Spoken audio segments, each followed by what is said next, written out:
लगेगा।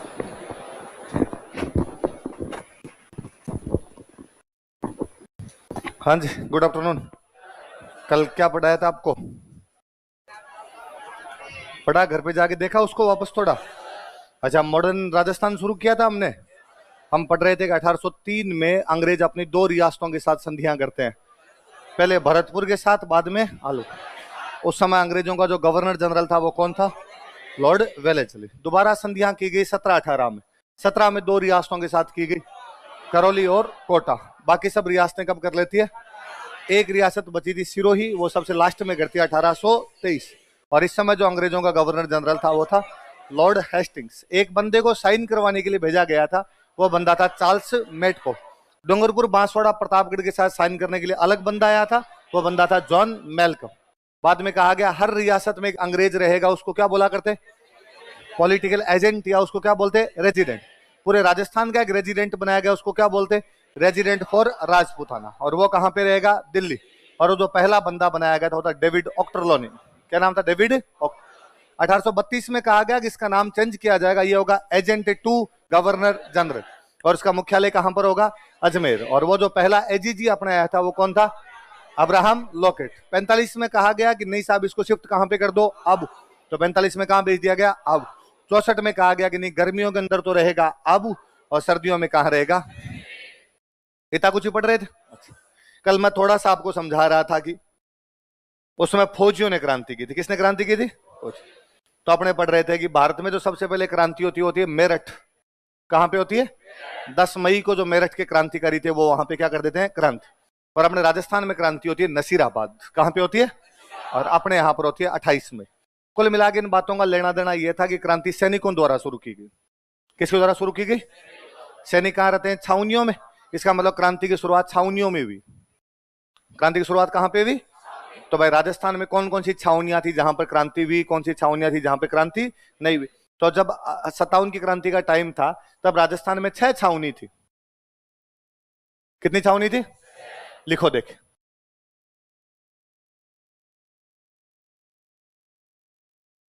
1857 ईस्वी की क्रांति के दौरान, ड्यूरिंग रिवोल्ट ऑफ 1857, 1857 ईस्वी की क्रांति के दौरान, ड्यूरिंग रिवोल्ट ऑफ 1857, राजस्थान में 6 सैनिक छावनियां थी। देयर वर 6 मिलिट्री कैंटोनमेंट्स इन राजस्थान। राजस्थान में 6 सैनिक छावनियां थी। देयर वर 6 मिलिट्री कैंटोनमेंट्स इन राजस्थान। राजस्थान में 6 सैनिक छावनियां थी। देयर वर 6 मिलिट्री कैंटोनमेंट्स इन राजस्थान। मैं नाम लिख रहा हूं, उतार लो एक बार, फिर अपने एक एक की बात करेंगे अलग अलग।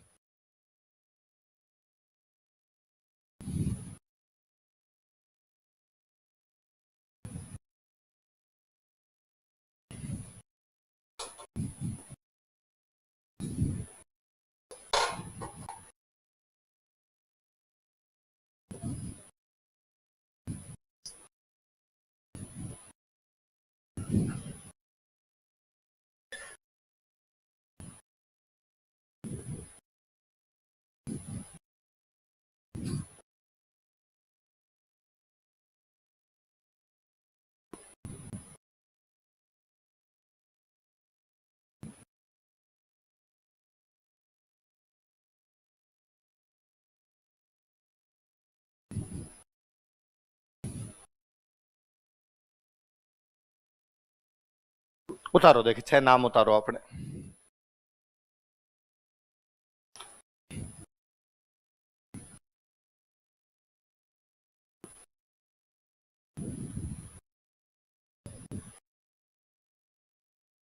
क्या क्या नाम बोलो? देखिए नाम बोलो एक बार। नसीराबाद, नीमच, देवली, एरिनपुरा, ब्यावर, और नसीराबाद की तो कल हम बार बार बात ही कर रहे थे। नसीराबाद में छावनी थी। नसीराबाद अजमेर में एक जगह है। कहां पर एक जगह? तो नसीराबाद क्वेश्चन लिख लो, अजमेर, ताकि आपको पूछे कि भाई नसीराबाद छावनी कौन से जिले में आती है। अब तो कौन से जिले में आती है? अजमेर। अजमेर जिले के अंदर आती है। सुनना, देखो थोड़ी सी बात और सुनना। कल मैंने एक अफसर का नाम बताया था आपको, डेविड ऑक्टरलोनी, बताया था। अच्छा, डेविड ऑक्टरलोनी अंग्रेजों का एक अधिकारी था, फौजी था, अंग्रेजों का एक सैनिक अधिकारी था।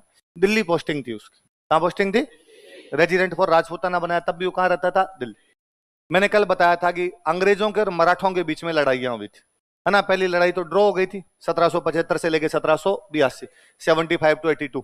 दूसरी लड़ाई के अंदर अंग्रेज जीते थे 1803 से 6, 1803 to 1806। और उस टाइम अपनी राजस्थान की 2 रियासतों के साथ संधियां की थी, एक तो भरतपुर के साथ और एक किसके साथ में। जब ये दोबारा लड़ाई हुई थी तब मराठों ने दिल्ली पर हमला किया।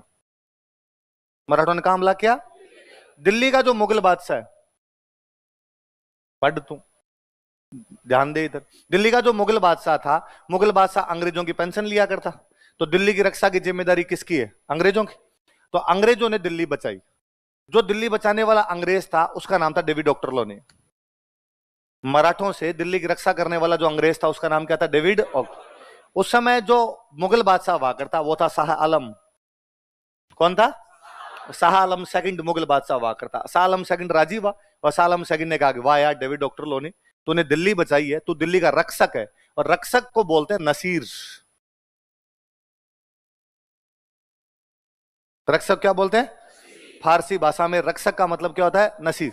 तो तुम दिल्ली का क्या है? रक्षक। इसलिए डेविड ऑक्टरलोनी को क्या उपाधि दे दी गई? नसीर, कि तुम दिल्ली का क्या है? नसीर। वो डेविड ऑक्टरलोनी बाद में मराठों को अपने अजमेर में भी हराता है, अजमेर पे कब्जा करता है। अजमेर पे कब्जा करने के बाद उसने कहा आप छावनी बनाएंगे कि कल को अजमेर के अंदर कोई दोबारा मराठे आए तो पास में सेना रहने की छावनी। तो उसने एक छावनी बनाई। तो इस छावनी का नाम क्या रखा जाए? तो छावनी बनाई किसने थी? डेविड ऑक्टरलोनी ने। डेविड ऑक्टरलोनी की उपाधि क्या थी? नसीर। नसीर ने इसको आबाद किया, तो नसीराबाद। इस जगह को नसीर ने आबाद किया, इसलिए नाम क्या है? नसीराबाद शहर एक अंग्रेज के नाम पर है, डेविड ऑक्टरलोनी। कौन अंग्रेज है? और डेविड ऑक्टरलोनी यहाँ दिल्ली रहता था और एकदम इंडियन टाइप का बन गया था। 13 लुगाइयां थी शायद, इंडियन थी उसमें खूब सारी। और वैसे एकदम रॉयल बादशाहों की तरह रहा करता था। एक हाथी पे खुद चलता, 12 हाथियों पे 13 हाथियों पे 13 लुगाइयां चलती। फिर दिल्ली में चक्कर काटता, शाम को हुक्का पिया करता था, उस टाइप का आदमी था वो। बसा के गया था अपना नसीराबाद। क्या बसा गया? तो याद रहेगी। तो नसीराबाद छावनी अजमेर की रक्षा के लिए कौन सी छावनी बनाएगी? नसीर। फिर एक छावनी कौन सी है? नीमच, मध्य प्रदेश में। नीमच कहां पे? लिख लो कोष्टक में, मध्य प्रदेश, एमपी। अच्छा, जैसे ही हम कहते हैं कि नीमच मध्य प्रदेश में, बच्चों का स्वाभाविक सवाल होता है कि सर ऊपर तो आपने लिखा है राजस्थान में 6 छावनियां थी, अब आप कह रहे हो कि नीमच कहां पे आता है? मध्य प्रदेश। स्वाभाविक सवाल। मेरे से खुद से आरएस वाले इंटरव्यू में सवाल था, उन्होंने पूछा 57 की क्रांति की छावनियां बताओ। मैं राजस्थान में छावनियां कितनी थी? मगर सर 6। नाम बताओ। मैं नसीराबाद बस नीमच बोला, उन सामने वालों ने कहा रुक, नीमच तो मध्य प्रदेश में जी, तो हमने तेरे से राजस्थान की छावनियां पूछी। 57 के टाइम नीमच राजस्थान का हिस्सा ही था। जिस समय का आप मेरे से पूछ रहे हो उस समय नीमच किसका हिस्सा था? मध्य प्रदेश का वह भाग जो अपने से लगता है वो कहलाता है मालवा। क्या कहलाता है? मध्य प्रदेश का वह भाग जो हमारे टच होता है वो क्या कहलाता है? कभी कुछ जिलों के नाम सुने अपने? नीमच, मंदसौर, रतलाम, इंदौर, उज्जैन, ये वाला जो पोर्शन पड़ता है ये पोर्शन क्या कहलाता है? मालवा। और ये लगभग अपने राजस्थान का हिस्सा था, ये अपने राजस्थान में माना जाता था तब अपने इस। और इधर एक गुजरात का एक प्रांत पड़ता है सौराष्ट्र। गुजरात के प्रांत का नाम सुना? सौराष्ट्र। तो सौराष्ट्र भी अपना हिस्सा था। तो मध्य प्रदेश का मालवा, अपना राजस्थान, गुजरात का सौराष्ट्र, इसको मिला के बोलते हैं राजपूताना। इसको मिला क्या बोलते हैं? इसलिए जेम्स टोड ने तो बुक भी लिखी थी, उसका नाम था the central and western Rajput states of India. क्या नाम है बुक का? The central and western Rajput states of India. Central मतलब मध्य प्रदेश, वेस्टर्न मतलब राजस्थान, गुजरात, इनमें जो राजपूत रियासतें हैं उन सबको मिला के हम क्या बोलते हैं? राजपूताना। तो ये अपना हिस्सा ही हुआ करता था। इधर वाला मालवा का दो। तो नीमच अपने बहुत नजदीक है। चित्तौड़गढ़ में ज्यादातर टाबरों के नानेरे नीमच हैं। आपको लगता है नीमच दूर? अपने युग कहते नीमच। वो दिन प्रतापगढ़ के कोई स्टूडेंट बैठे थे क्लास में, उनका सर नीमच आपको दूर लगता है, हम तो नमक मिर्च वहीं से लाते हैं, 15 किलोमीटर दूर पड़ता है हमारे गांव से नीमच। तो एकदम बॉर्डर एरिया का है नीमच। तो नीमच अपने छावनी बननी थी भाई, मेवाड़ की ऋण की रक्षा करनी है तो छावनी कहां पर बना दी जाए? नीमच। तो इन मेवाड़ की इन प्रदेशों की रक्षा के लिए भाई, कल मैं आपको बता रहा था कि रक्षा की जिम्मेदारी किसकी? अंग्रेजों की। अंग्रेजों की रक्षा की जिम्मेदारी, तो उस रक्षा के लिए फौज तो रखो। तो फौज रखोगे कहां? तो जैसे कह दिया कि अजमेर की रक्षा के लिए फौज कहां रखेंगे? नसीराबाद। मेवाड़ की रक्षा के लिए फौज कहां रखेंगे? नीमच। और ये भूभाग जो मध्य प्रदेश वाला अपने टच होता है क्या कहलाता है? मालवा। क्या कहलाता है? क्यों कहते हैं इसको मालवा?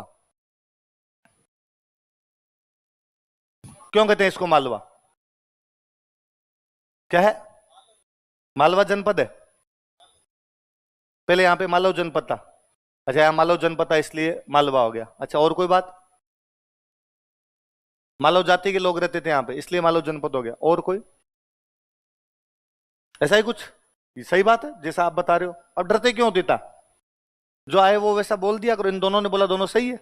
वास्तव में मेरा सुनो, पंजाब में किसी टाइम में एक जाति रहती थी मालव। कहां पे रहती थी? कहां पे? कौन सी जाति रहती? उधर पश्चिम की तरफ से बड़े अटैक हुए, मालव जनजाति वहां पे सरवाइव नहीं कर पाई और मालव जनजाति वहां से आगे बढ़ी और आगे बढ़ के आगे अपने टोंक, कहां पर आ गई? और टोंक से होते हुए चित्तौड़गढ़ की तरफ से निकलते हुए वो आगे चली गई मध्य प्रदेश। तो बाद में वो कहां पे जाके रुक गई? मध्य प्रदेश। पहले रहती कहां थी? पंजाब। बाद में कहां चली गई? कौन सी जाति? इसलिए एक मालवा पंजाब में, एक मालवा मध्य प्रदेश।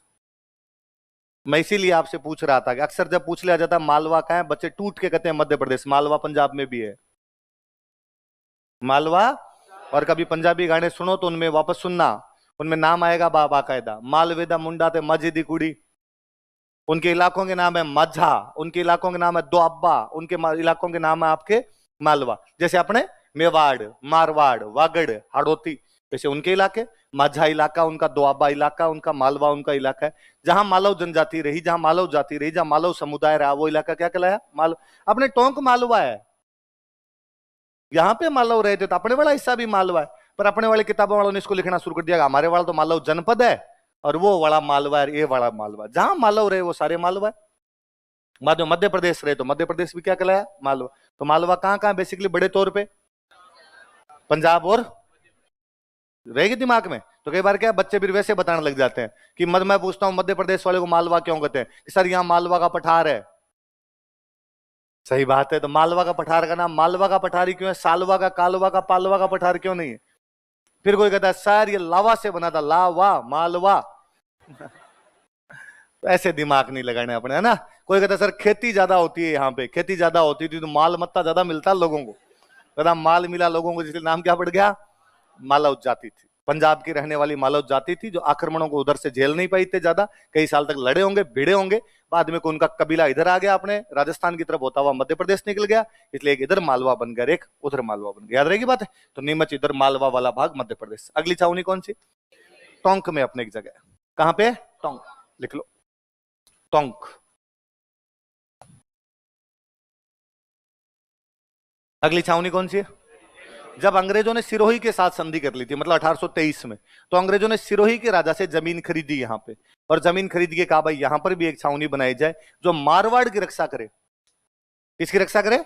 मारवाड़, सिरोही, इनकी रक्षा करे। तो पाली के अंदर है। अब एरिनपुरा का एग्जैक्टली जो जिला लगता है वो कौन सा लगता है? पाली। बाकी उस समय सिरोही रियासत से लिया गया, खरीदा गया इलाका था। अब अपना जिला जो लगता है वो कौन सा लगता है? पाली।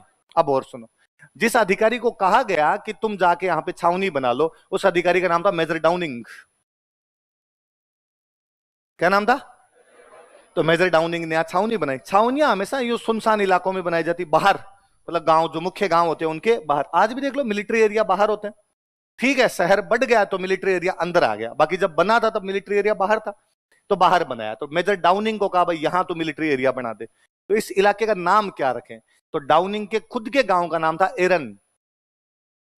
खुद के गांव का नाम क्या था? तो उसने कहा एरन रख दो इसका नाम, तो इस जगह का नाम रखा एरन।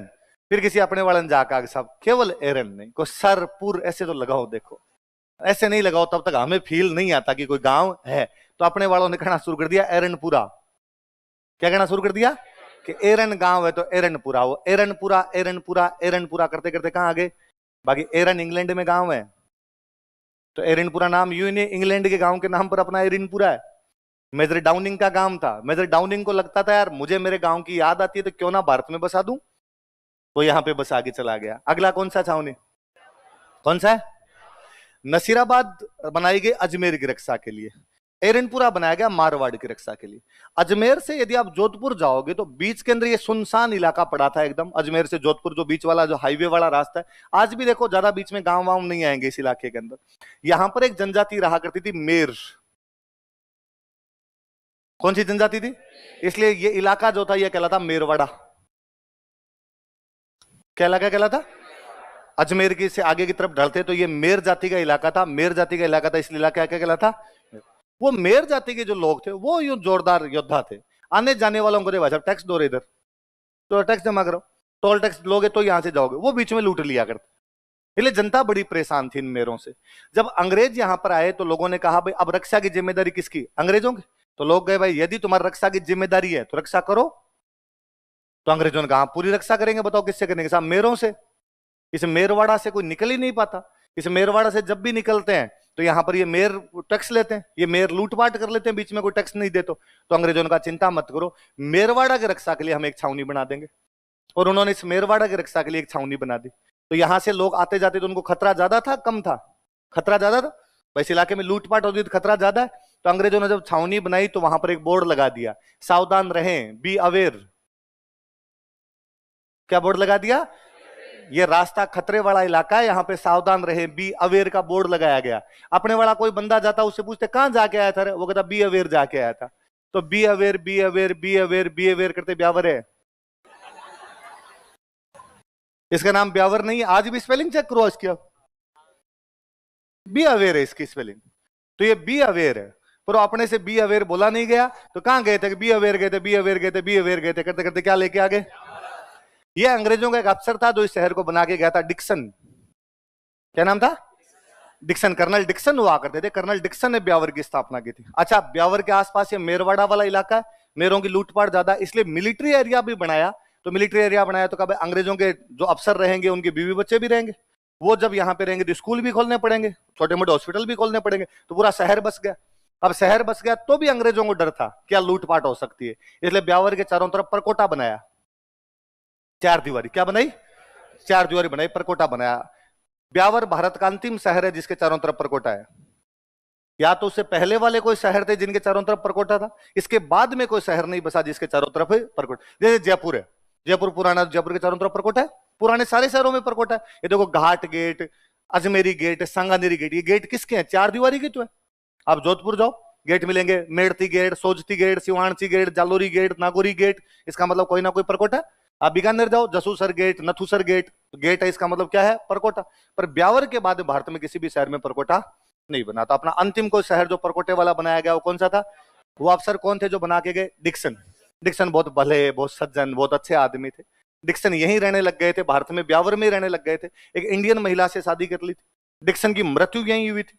अक्सर जो अंग्रेज अफसर हुआ करते यहाँ अपनी नौकरी करते और रिटायरमेंट के बाद में वापस चले जाते। डिक्सन यहीं रह गया था। डिक्सन के मर गया, बाद में उसकी वाइफ यहीं रहती थी, उसकी वाइफ की यहीं डेथ हुई। डिक्सन की लोगों ने मूर्ति लगा दी और लोगों ने पूजा करनी शुरू कर दी। इसलिए डिक्सन राजस्थान के लोक देवता है, भूमियोसा महाराज है। डिक्सन की ब्यावर में मूर्ति है। जब देश आजाद हुआ तो कई अपने जैसे राष्ट्रवादी तत्व आए और उन्होंने कहा कि अंग्रेजों की एक भी मूर्ति इस देश में नहीं रहने देंगे, और डिक्सन की मूर्ति उतार दी। ब्यावर में लगातार 4 साल बरसात नहीं हुई। डिक्सन की मूर्ति वापस लगाई तो बरसात हुई। तो डिक्सन पितरजी महाराज है अपने। डिक्सन ब्यावर बस आगे गए थे अपने। तो डिक्सन ब्यावर बनाया गया मेरवाड़ा की रक्षा के लिए। अब ये मेरवाड़ा वाला इलाका अजमेर में आता, तो ब्यावर की छावनी भी कहां पर हो गई? अजमेर। तो लिख लो कोष्टक में अजमेर।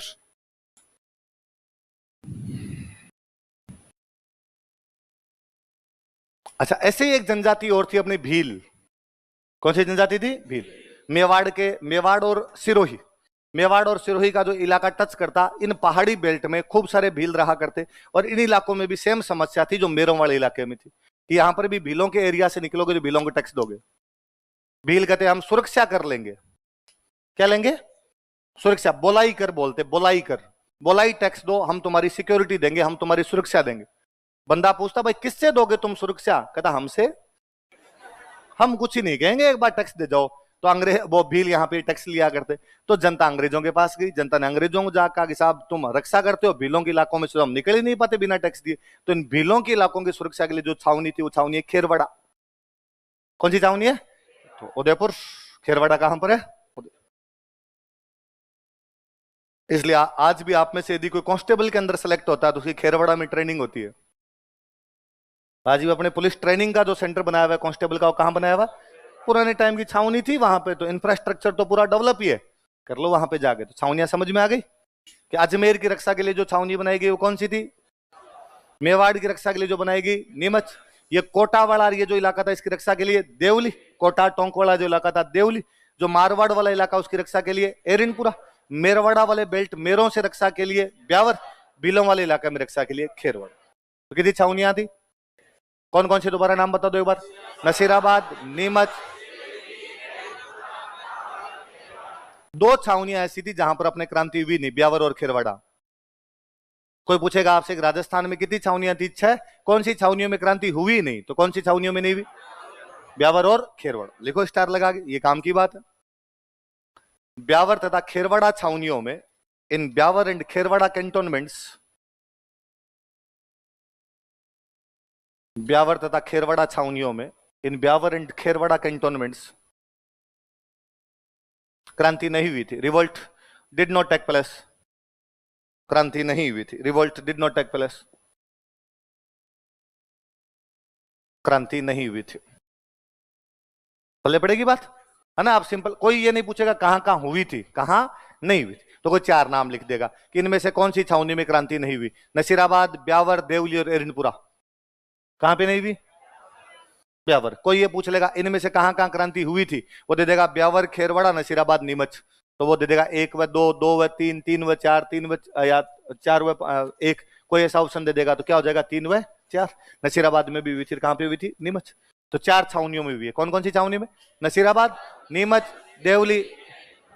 इनका ऑर्डर भी यही है, पहले नसीराबाद में, फिर नीमच में, फिर देवली में, फिर एर्नाकुलम। तो मैंने इसी ऑर्डर के अंदर ये लिखी है। एक एक का पोस्टमार्टम कर दे। पहले को नसीराबाद,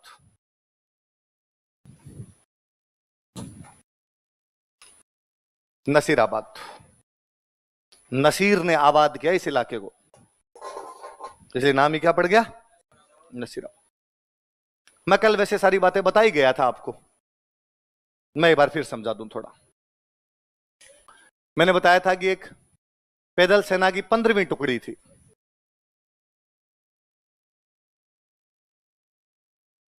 ये उधर मेरठ की तरफ से आई थी, इसलिए इनको थोड़ी क्रांति की बातें पता थी। अजमेर में पोस्टिंग थी इस टुकड़ी। कहां पोस्टिंग थी? अंग्रेजों को डर लगा कि वो टुकड़ी जो क्रांति के बारे में जानती है, अजमेर में यदि क्रांति कर देगी तो अजमेर अंग्रेजों का मुख्य अड्डा है, अजमेर में अंग्रेजों का राज खत्म हो सकता है, कंट्रोल खत्म हो सकता है। इसलिए इस टुकड़ी का ट्रांसफर कहां कर दिया जाए? नसीराबाद। न केवल उस टुकड़ी को अजमेर से नसीराबाद भेजा गया, बल्कि उनको कहा गया कि हथियार रख दो। और नसीराबाद में पहले से जो टुकड़ी थी उसको कहा तुम हथियार उठा लो, तुम तैयार रखोगे, हमें डाउट है नसीराबाद वाले कुछ ना कुछ करेंगे, तब सबको भूनना है। इस बात को लेकर नसीराबाद वालों के मन में यूं गुस्सा था कि यार ऐसे कैसे कर सकते हैं। और इन लोगों ने वहां पे 28 मई को क्रांति की। कब क्रांति करते हैं? अच्छा, एक तो ये बार बार पूरा मत लिखना, नेटिव इन्फेंट्री, इसको आपने लिख लेना NI। क्या लिखते रहना? वहां क्रांति करते। क्रांति में क्या है? सीधा सीधा सा है, अंग्रेज अफसरों को मारा गया। अपने यहां छावनियों में फौजी सारे इंडियन, अफसर अंग्रेज। फौजी तो सारे कौन थे? इंडियन। अफसर सारे कौन थे? अंग्रेज अफसर हुआ करते। तो नसीराबाद छावनी के अंदर एक अफसर हुआ करते, कर्नल साहब थे। उन कर्नल साहब का नाम था न्यूबेरी। क्या नाम था कर्नल साहब का? एक तो इन कर्नल साहब को मारा। एक कैप्टन था स्पॉटिसवुड। क्या नाम था? 2 अफसरों को मारा था। यहां पे 2 अफसर कौन कौन है बताओ देखे? न्यूबेरी और स्पॉट। ये 2 तो देश के काम ही आ गए। 2 अफसर घायल हुए थे। एक लेफ्टिनेंट था जिसका नाम था लोक। क्या नाम था? लोक। एक कैप्टन और थे जिनका नाम था हार्डी। क्या नाम है कैप्टन का? तो कौन सा लेफ्टिनेंट मारा गया? लेफ्टिनेंट लोक। कौन सा कैप्टन सॉरी घायल हुए? 2 घायल हुए, लेफ्टिनेंट लोक और कैप्टन हार्डी। 2 शहीद कौन कौन हुए? 2 मरे कौन कौन? कर्नल न्यूबेरी और कैप्टन स्पॉट। बाकी अंग्रेज भाग गए। जो अफसर थे वो भी भागे, उनके कोई नौकर चाकर थे वो भी भागे, उनके बीवी बच्चे थे वो भी भागे। नसीराबाद से ब्यावर की तरफ भागे थे। पर ब्यावर वाली छावनी में क्रांति व्रांति थी नहीं, वहां माहौल थोड़ा ठीक था, डिक्सन बैठा था उधर, तो उधर चले गए। तो उधर जब ये जा रहे थे तब एक कर्नल साहब और थे, उनका नाम था पेन्नी। क्या नाम था? उनके पैनिक अटैक आ गया। तो पैनिक क्या आया? तो पैनिक अटैक से कौन मरा था? कोई पूछेगा हृदयाघात आने से, हार्ट अटैक आने से किसकी मृत्यु हो गई थी? किसकी हो गई? गोलियों के शिकार कौन हो गए थे? घायल कौन कौन हुए थे? ये सब कौन सी इन्फेंट्री की फौजी कर रहे हैं? कितनी तारीख को कर रहे हैं? 3 दिन तबाही मचाई इन्होंने उधर। 28 को क्रांति की, 28 को, 29 को, 30 को। जीते घर वर थे, अंग्रेजों को लूटे वूटे, आग वाग लगाई, उनके अंदर सामान वामान निकाला, हथियार वथियार उठाए वहां से। यहां पर ऑलरेडी एक टुकड़ी और बैठी थी, 30वीं। कौन सी बैठी थी? 13th एनआई, और बॉम्बे लांसर्स 2 थी। बॉम्बे लांसर्स पूरी तरीके से अंग्रेजों के पक्ष में, हालांकि उन्होंने इनके खिलाफ कोई गतिविधियां नहीं की। उन्होंने अंग्रेजों को निकाल दिया कि निकलो यार, तुम निकल जाओ यहां से, वरना तुम्हें मारेंगे ये सारे के सारे। पर 30वीं वालों का पता ही नहीं चल रहा था कि भाई 15वीं वालों के साथ में, अंग्रेजों के साथ में चुपचाप ही बैठे थे। जब ये जा रहे थे 28, 29, 30, 3 दिन ये वहां पर तबाही मचाते। 30 तारीख को जब जा रहे थे 15 वाले, तब उन्होंने 30वीं वालों से पूछा कि तुम्हारा खून कब खोलेगा रे फैजल, तुम कब लड़ोगे रे? तो 30वीं वालों ने कहा कि हम आज चलेंगे आपके साथ। क्यों? तो कहा हम 30 तारीख का ही वेट कर रहे थे, 30वीं है ना, तो हम आज लड़ेंगे। तो इनके साथ में एक और कौन सी टुकड़ी जुड़ गई, और ये यहां से सारे चले गए दिल्ली। कहां चले जाते हैं? क्यों गए उसकी अभी अपने बात कर ले, अभी इतना याद रखना है। क्रांति की शुरुआत कहां से? कौन सी टुकड़ी? कब? कौन से अफसर मारे? कौन से 2 घायल हुए? पैनिक अटैक किसको आया? टुकड़ी साथ में कौन सी जुड़ी? सारे यहां से कहां गए? लिखवा दूं? लिखो, लिखो। 28 मई को, ऑन 28 मई, 28 मई को, ऑन 28 मई, 28 मई को, 28 मई, हाँ बाहर जाना है, आ जाओ। 28 मई को 15वीं नेटिव इन्फेंट्री के सैनिकों ने क्रांति की शुरुआत की। Soldiers of 15th NI, NI लिखना भाई, पूरा मत लिखना नेटिव इन्फेंट्री बोले। इन्फेंट्री मतलब होता पैदल सेना। 15वीं नेटिव इन्फेंट्री के सैनिकों ने क्रांति की शुरुआत की। Soldiers of 15th NI started revolt. Soldiers of 15th infantry started revolt. 15वीं नेटिव इन्फेंट्री के सैनिकों ने क्रांति की शुरुआत की। सोल्जर्स ऑफ 15th नेटिव इन्फेंट्री एनआई स्टार्टेड रिवोल्ट। इन्होंने 2 अंग्रेज अधिकारियों को मार दिया। They killed 2 English officers. इन्होंने 2 अंग्रेज अधिकारियों को मार दिया। They killed 2 English officers. इन्होंने 2 अंग्रेज अधिकारियों को मार दिया। They killed 2 English officers. नाम लिख लो, कर्नल न्यूबेरी और कैप्टन स्पॉटिसवुड।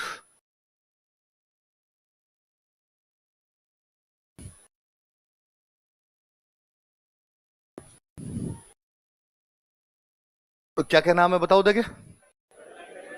कर्नल न्यूबेरी, और दूसरा कौन है? Captain Spottiswood.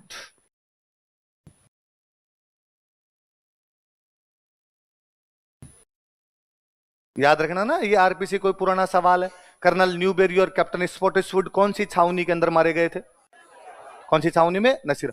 अगली बार अगला ये देगा, नसीराबाद छावनी में कर्नल न्यूबेरी और कैप्टन स्पॉटिसवुड मारे गए थे। उन्हें कौन सी वो टुकड़ी ने मार दिया था? तो कौन सी टुकड़ी? याद रहेगी बात है सारी, लाइन चेंज करके लिखो। 2 अंग्रेज अधिकारी घायल हो गए थे। 2 इंग्लिश ऑफिसर्स गॉट इंजर्ड। 2 अंग्रेज अधिकारी घायल हो गए थे। 2 इंग्लिश ऑफिसर्स गॉट इंजर्ड।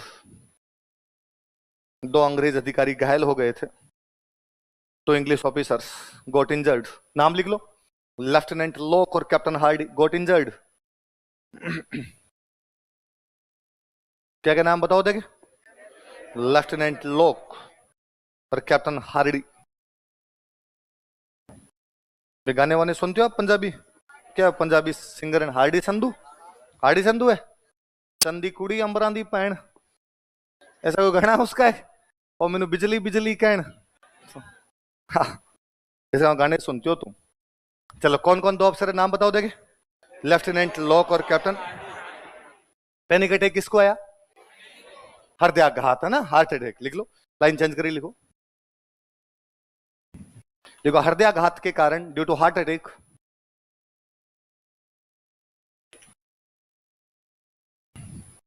हृदयाघात के कारण due to heart attack colonel Penny की मृत्यु हो गई थी। Colonel Penny died. Colonel Penny की मृत्यु हो गई थी। Colonel Penny died. 2 को मार दिया, 2 घायल हो गए, 1 हार्ट अटैक से मर गया। लाइन चेंज करके लिखो। लिखो, 30वीं नेटिव इन्फेंट्री के सैनिक भी सोल्जर्स ऑफ 30th एनआई। 30वीं नेटिव इन्फेंट्री के सैनिक भी सोल्जर्स ऑफ 30th एनआई। 30वीं नेटिव इन्फेंट्री के सैनिक भी सोल्जर्स ऑफ 30th नाइट क्रांति में शामिल हो गए, ज्वाइंट रिवोल्ट, क्रांति में शामिल हो गए, ज्वाइंट रिवोल्ट, क्रांति में शामिल हो गए, ज्वाइंट रिवोल्ट, तथा सभी विद्रोही दिल्ली की तरफ चले गए। And all rebels March towards Delhi. किधर मार्च किया उन्होंने? दिल्ली की तरफ। तथा सभी विद्रोही दिल्ली की तरफ चले गए। And all rebels March towards Delhi.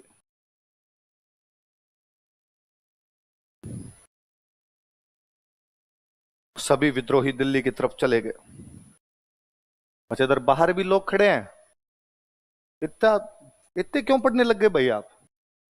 हाँ, हर 7वें दिन 1500 लोग तैयार हो जाते हो यार। ऐसे कैसे पार पड़ेगी? इतनों को कैसे पढ़ाएंगे? सबको आरएस बनना है? वो धरती खाली हो जाएगी यार। बाकी और कोई तैयारी वारी करोगे नहीं, सब आरएस ही बनोगे। चलो सुनो, देखो दो बात सुनो, दो बातें। एक बात तो ये तो हालांकि हमने 2-3 बार कर ली कि क्रांति नसीराबाद में ही क्यों हुई, और कोई जगह क्रांति क्यों नहीं हुई। दूसरी बात है कि लोग दिल्ली क्यों गए।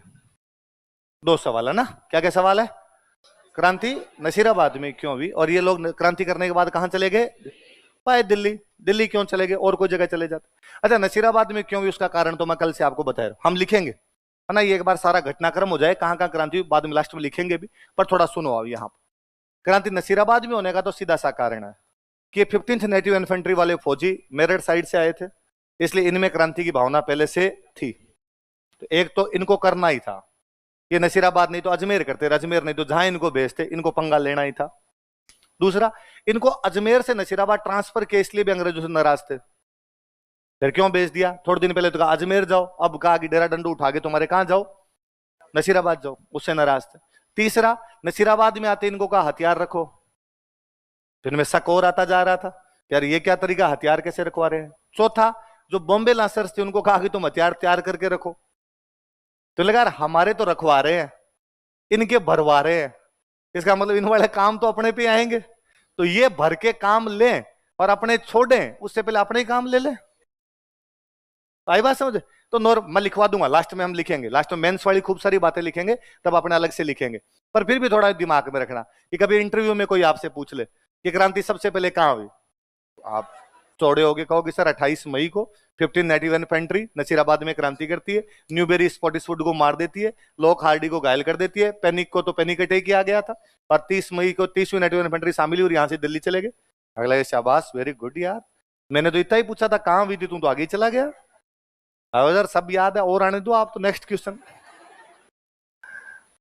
अगला पूछे यार नसीराबाद में क्यों हुई थी, ये भी तो एक जवाब बनता है। फिर आपको सर होनी थी, कहीं ना कहीं तो होनी थी, तो नसीराबाद में करवा ली।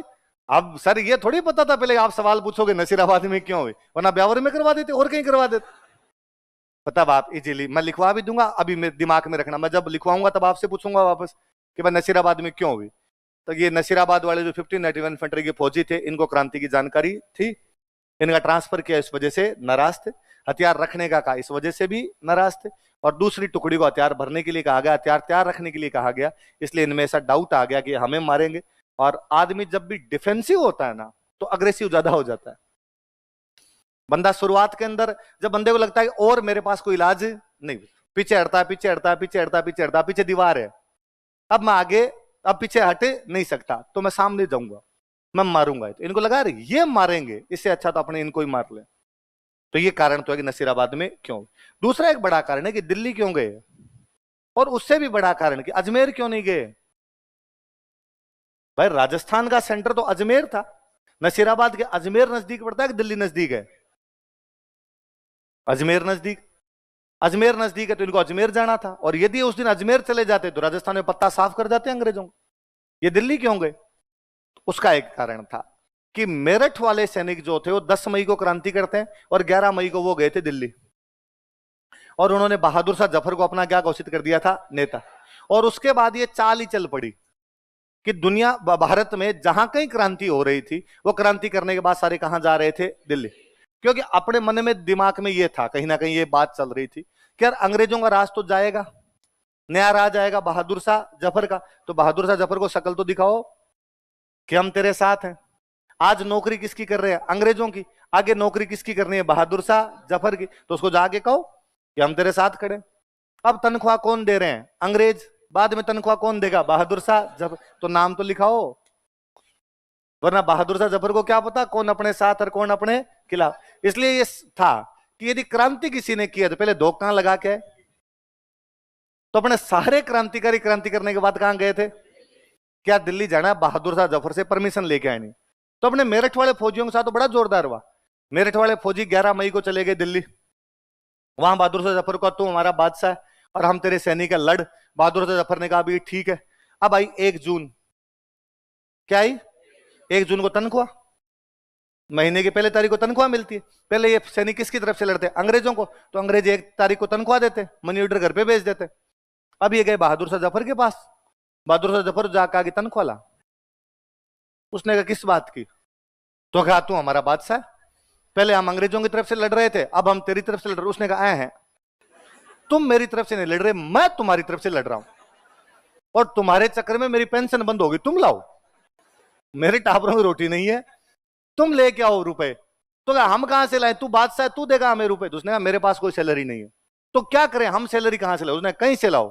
तो अपने फौजियों ने दिल्ली लूट ली थी। दिल्ली में जो सामने है उसके थप्पड़ मारेगा, इधर ला रहे, घर पे पैसे भेजने हैं, तू रुपए लेके बैठा हुआ है यहाँ पे। तो फौजियों ने क्रांति कर तो ली थी अपने, पर बाद में समझ नहीं आया कि अब आगे कैसे बढ़ाएं। तो अपने जहां भी फिर क्रांति हुई वो सारे के सारे लोग कहां जा रहे थे? दिल्ली। क्योंकि दिल्ली बड़ा केंद्र था, बहादुर शाह जफर नेता था, इसलिए बहादुर शाह जफर की परमिशन या उसका सपोर्ट जरूरी है। तो सारे के सारे कहां चले गए? दिल्ली। दूसरा है कि अजमेर क्यों नहीं गए? अजमेर चले जाते, पहले अजमेर पे कब्जा करते, फिर वहां चले जाते। तो कारण था 3 दिन ये नसीराबाद के अंदर लूटपाट करते हैं इधर। 3 दिन अंग्रेजों का जो भी माल मत्ता था वो सारा लेते हैं। तो इनके पास खूब सारे माल मत्ता था, हथियार थे, पैसे थे इनके पास में। घायल सैनिक थे कि भाई जब छोटी मोटी झड़प हुई तो इनके सैनिक भी तो घायल हुए, घायल सैनिक थे। बीवी बच्चे थे साथ में, महिलाएं थी, बच्चे थे इनके साथ में। ये जानते थे कि यदि अजमेर गए तो टाइम वेस्ट होगा, महिलाओं को कहां छोड़ेंगे, बच्चों को कहां छोड़ेंगे? भाई अजमेर जाने पर लड़ाई करनी पड़ेगी। अजमेर पे तब तक अंग्रेजों का कब्जा, डिक्सन में ब्यावर से आ गया था, यहाँ आके बैठ गया था, तो वहां कब्जा करना पड़ेगा। कब्जा करेंगे तो घायल सैनिक कहां जाएंगे, ये महिलाएं कहां जाएगी, ये बच्चे कहां जाएंगे, ये सामान कहां छोड़ेंगे? इससे अच्छा दिल्ली पे तो कब्जा है ऑलरेडी, वहां तो जाके बैठे ना, ये टेंट लगे हुए हैं। इसलिए इन्होंने ये समझदारी दिखाई कि यार अजमेर अपने नहीं जाना, अपने कहां चलते हैं? दिल्ली। फिर क्या पता आप ये भी सोच लो कि एक बार बीवी बच्चों को बाहर छोड़ो और पहले कब्जा कर लेते हैं, यार कितना टाइम लगेगा। तो अजमेर पे कब्जा करना इतना सरल भी नहीं था। ब्यावर से टुकड़ियां आ गई थी, ब्यावर वाली टुकड़ियां यहाँ पे आगे पहले से बैठी हुई थी, डिक्सन आगे खुद ही बैठ गया था यहाँ पर। इसलिए ये भी जानते थे कि अजमेर की सुरक्षा पूरी है, अजमेर में जल्दी से तोड़ा नहीं जा सकता। फिर भी क्या पता ट्राई करें और अजमेर की सुरक्षा को तोड़ के अंदर घुस जाएं। अंग्रेज भी जानते थे कि ये अजमेर की तरफ आ सकते हैं। इसलिए गुजरात में एक जगह पड़ती है डीसा। कौन सी जगह गुजरात में? और डीसा में एक पूरी यूरोपियन बटालियन थी। भाई अंग्रेजों के एक बात समझ में आ गई थी कि इंडियन सोल्जर क्रांति कर रहे हैं, इसलिए इंडियन सोल्जर को भेजो ही मत, अपने यूरोपियन भेजने शुरू कर दो। तो डिसा से एक पूरी यूरोपियन बटालियन अजमेर की तरफ रवाना हो गई थी। नसीराबाद वाले जानते थे कि यदि अजमेर पे कब्जा कर भी लिया तो कब तक, पहली बात तो होगा ही नहीं क्योंकि ब्यावर वाले तैयार बैठे हैं, हो भी गया तो कहां से सेना आ रही है। इसलिए टाइम वेस्ट नहीं करना, अपने सारे के सारे कहां चलते हैं। आई बात समझ में? क्यों नहीं गए दिल्ली? क्यों गए? क्यों, किसका परमिशन चाहिए? बहादुर शाह जफर। अजमेर क्यों नहीं गए? क्योंकि इनके पास क्या था? घायल सैनिक थे, सामान था, महिलाएं थी, बच्चे थे। अजमेर की सुरक्षा को तोड़ना इतना सरल भी, क्योंकि कहां से सेना पहले आ चुकी थी? ब्यावर। और कहां से आ रही थी? अंग्रेज भी तो इतने भोले तो नहीं पड़ रहे थे, वो भी जानते तो थे कि यार अजमेर पे कब्जे की कोशिश कर सकते हैं, तो अजमेर की सुरक्षा तो पूरी पूरी की जाए, अपने अजमेर को तो बचाने का प्रयास किया जाए। पर फिर भी जब ये नसीराबाद वाले अजमेर के पास से निकले थे तब तक अजमेर की इतनी सुरक्षा नहीं थी। ये ट्राई करते तो एक बार तो कब्जा कर ही जाते। इसलिए एक बार जब नसीराबाद वाले यहां से निकले तो अजमेर वाले अंग्रेज बेहद डरे हुए थे। अजमेर वाले अंग्रेज यूं चर्च में इकट्ठे हो गए थे, एक जगह जाके बैठ गए थे, और उन्होंने बेचारों ने उस दिन अपने सारे भूमियों सा पितरजी सिमर लिए थे। उधर से सूचना है कि नसीराबाद वाले सैनिक निकल चुके हैं, अब अजमेर की तरफ आ रहे हैं, और अब ये 15 किलोमीटर बचे रहोगे भगवान, आज हम मरेंगे जिसमें शक नहीं। अब 10 किलोमीटर, अब 5 किलोमीटर। फिर एंड टाइम पर पता चला कि एकदम अजमेर के पास आगे बाईपास निकले, तब जाके इन्होंने सांस में सांस ली थी। तो याद रहेगी बात। तो वापस बताओ देखिए कि नसीराबाद में क्यों हुई? मेरठ वाले सैनिकों को क्रांति की जानकारी थी, ट्रांसफर की वजह से नाराज, हथियार रखवाने की वजह से नाराज, उनको बॉम्बे लसर्स को हथियार तैयार रखो इस वजह से भी नाराज। ये दिल्ली क्यों गए? बहादुर शाह जफर की परमिशन से। अजमेर क्यों नहीं गए? घायल सैनिक है, महिलाएं हैं, बच्चे हैं, लूट का सामान। पहले एक टुकड़ी कहां से आके बैठी हुई है? ब्यावर से। एक टुकड़ी कहां से आ रही है? और वो पूरी यूरोपियन बटालियन है। तो ये भी नहीं कि भाई उनका समर्थन मिल जाएगा आपको, वो यूरोपियन है वो आपको समर्थन। याद रहेगी बात? मैं जब लिखवाऊंगा तब ये सारे पॉइंट बता दोगे। तो एक बार तो नीमच लिखो आपने, पहले ये क्रांति क्रांति पढ़ते हैं कहां कहां पर कैसे भी, ये कारण परिणाम टाइप वाली बात लास्ट में पढ़ेंगे। नीमच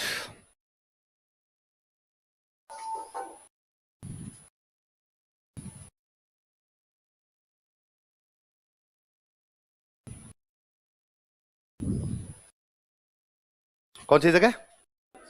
सुनना दो। क्रांति यहां पर होती है आपकी 28 मई को। कब होती है? नीमच पता चला कि नसीराबाद के अंदर क्रांति हो गई। नीमच में अंग्रेजों का एक ऑफिसर हुआ करता, उसका नाम था कर्नल एबोट। क्या नाम था अफसर का? कर्नल एबोट को लगा पंगा तो इधर भी हो सकता है, क्या पता अपने पंगा हो जाए। तो कर्नल एबोट ने 2 जून को, कब? जितने इंडियन सोल्जर थे उनको बाहर निकाला, बाहर और सारे लाइन बनाओ।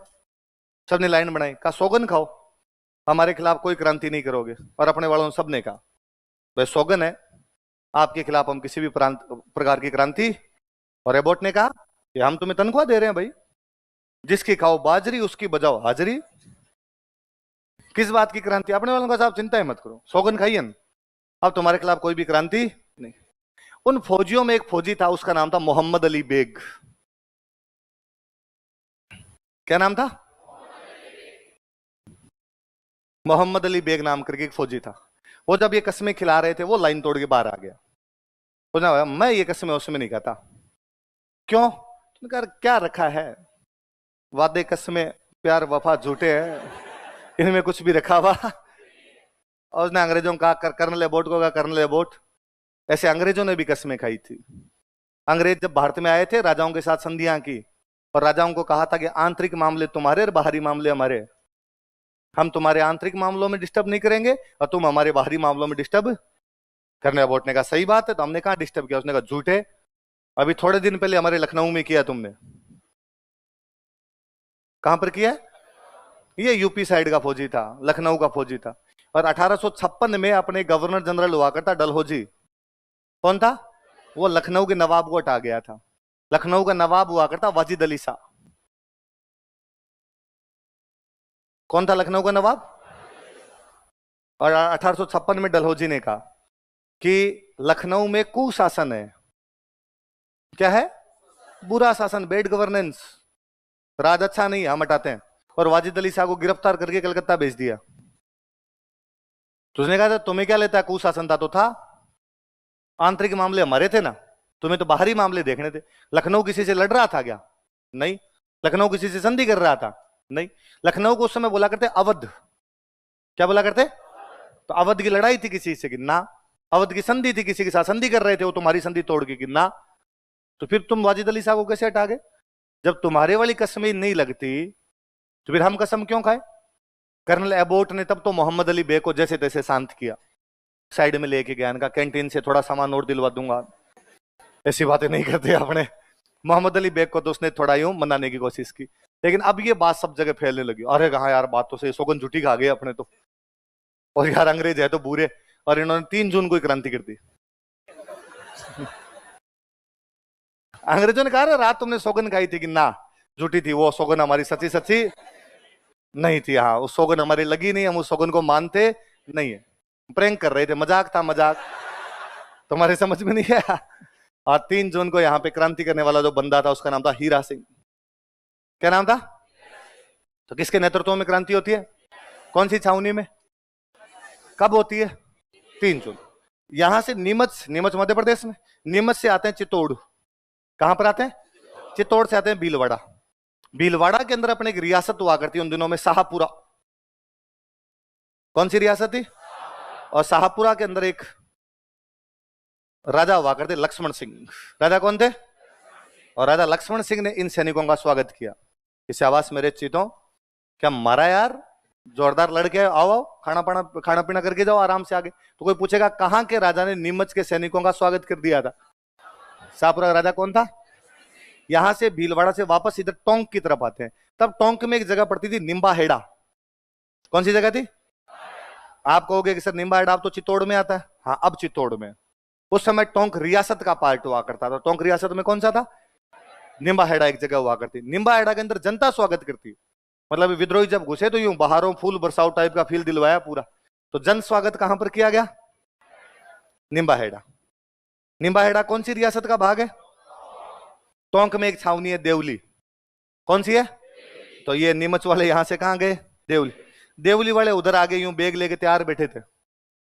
देवली में भी छावनी है और देवली वाली सैनिक टुकड़ी भी इनके साथ मिल जाती है। उनका साहब हम भी तैयार बैठे। एक बटालियन थी यहां पे, महीदपुर बटालियन। कौन सी बटालियन थी? उस महीदपुर बटालियन वाले सैनिक तैयार बैठे थे, वो भी इनके साथ मिल गए नीमच वालों के। नीमच वाले और महीदपुर बटालियन वाले दोनों यहां से कहां चले गए? दिल्ली। पर सबको जाना तो कहां पे? अंतिम मोक्ष तो कहां मिल रही थी सबको? तो नीमच में क्रांति होती कब है? किसके नेतृत्व में? कहां आते हैं? कौन सा राजा साथ देता है? कहां जाते हैं? जनता क्या करती है? कहां आते हैं? कौन सी टुकड़ी साथ में आती है? यहां से कहां जाते हैं? पहले पड़ी बात। अब और सुन, जब 3 जून को यहां पे क्रांति हुई तो अंग्रेजों को मारा। अंग्रेजों को मारा तो वहां से 40 अंग्रेज भाग गए। कितने अंग्रेज भाग गए? 40 अंग्रेज जैसे तैसे करके वहां से भागते हैं। ये 40 अंग्रेज भागे तो ये भाग के आए अपने चित्तौड़गढ़ में। गांव पड़ता है डूंगला। कौन सा गांव था? डूंगला नाम के गांव। महिलाएं बच्चे तो थे 40, तो वो इधर आए। यहाँ डूंगला में अपने किसान थे रुगाराम जी। क्या नाम था? नाम से देख लो अपने लग रहे। रुगाराम जी नाम से फील आ रहा है कि अपना बंदा है। तो रुगाराम जी ने उनको कहा भाई रुको रुको रे, भले दुश्मन क्यों, महिलाओं बच्चों से किस बात की दुश्मनी है? उनका बैठ जाओ आराम से, चाय पानी पियो, रोटी रोटी खा लो। यहाँ पे रोटियां तो क्या है कि बाहर बाहर रही थी उनको। पीछे उनको डर लग रहा था कि पीछे कहीं आ गए विद्रोही तो अपने को मारेंगे, पर उन्होंने इनको रख लिया। अब मैंने बताया नीमच छावनी किसकी रक्षा के लिए बनाएगी? मेवाड़। तो ये बात पता चली मेवाड़ के पॉलिटिकल एजेंट को।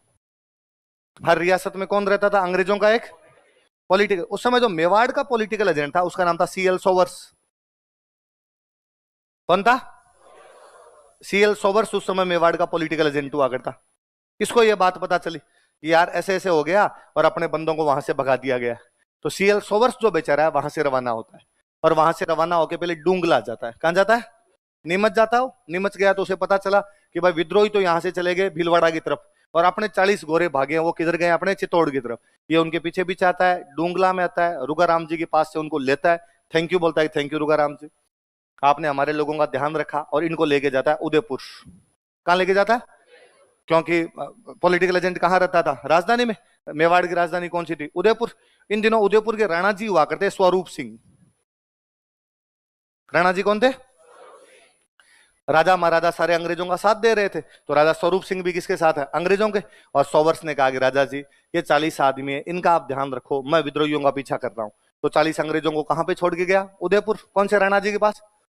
राणा जी ने इनको एक महल में रखा, पिछोला झील में एक महल है जगमंदिर। कौन सा महल है? जगमंदिर महल में। आराम से रुको, यहाँ पे अंग्रेज खूब तारीफें करते हैं। मैं थोड़े दिन पहले इस सोवर्स की लिखी हुई एक बुक पढ़ रहा था, तो सोवर्स उसमें लिखता है कि मैं 40 मेरे साथ वालों को यहाँ पे उदयपुर छोड़ के गया और राणा जी ने उनको जगमंदिर महल में रखा। बाद में जब मैं आकर मिला तो मुझे बताया कि राणा जी खुद मिलने के लिए आए थे, सभी बच्चों को सोने के एक एक सिक्के दिए गए थे, शाम को वापस उनको महल में बुलाया गया था, उनको महल दिखाए गए थे, तब जाके अंग्रेजों का डर निकला था। वरना तो बेचारे भयभीत से ही घूम रहे थे एकदम, कि पता नहीं डाके कब मार देंगे आके। तो दोनों चीजें याद रखनी है कि 3 जून को क्रांति किसके नेतृत्व में? विद्रोही कहां गए? कौन से राजा ने सहायता की? यहां से कहां गए? जनता ने। यहां से कहां गए? कौन सी टुकड़ी साथ आई? और सारे कहां चले गए? दिल्ली। कितने अंग्रेज भागे? कौन से गांव में? कौन से किसान के पास? किसने बचाया? कौन है सीएल सोवर्स? Political agent. कौन है वो? इनको कहां लेके गया? उदयपुर। उदयपुर राणा जी कौन है? उन्होंने कौन से महल में रखा? याद रहेंगे? विद्रोहियों का रूट क्या है और अंग्रेजों का रूट क्या, दोनों याद रहेंगे? लिखवा दूं? लिखो।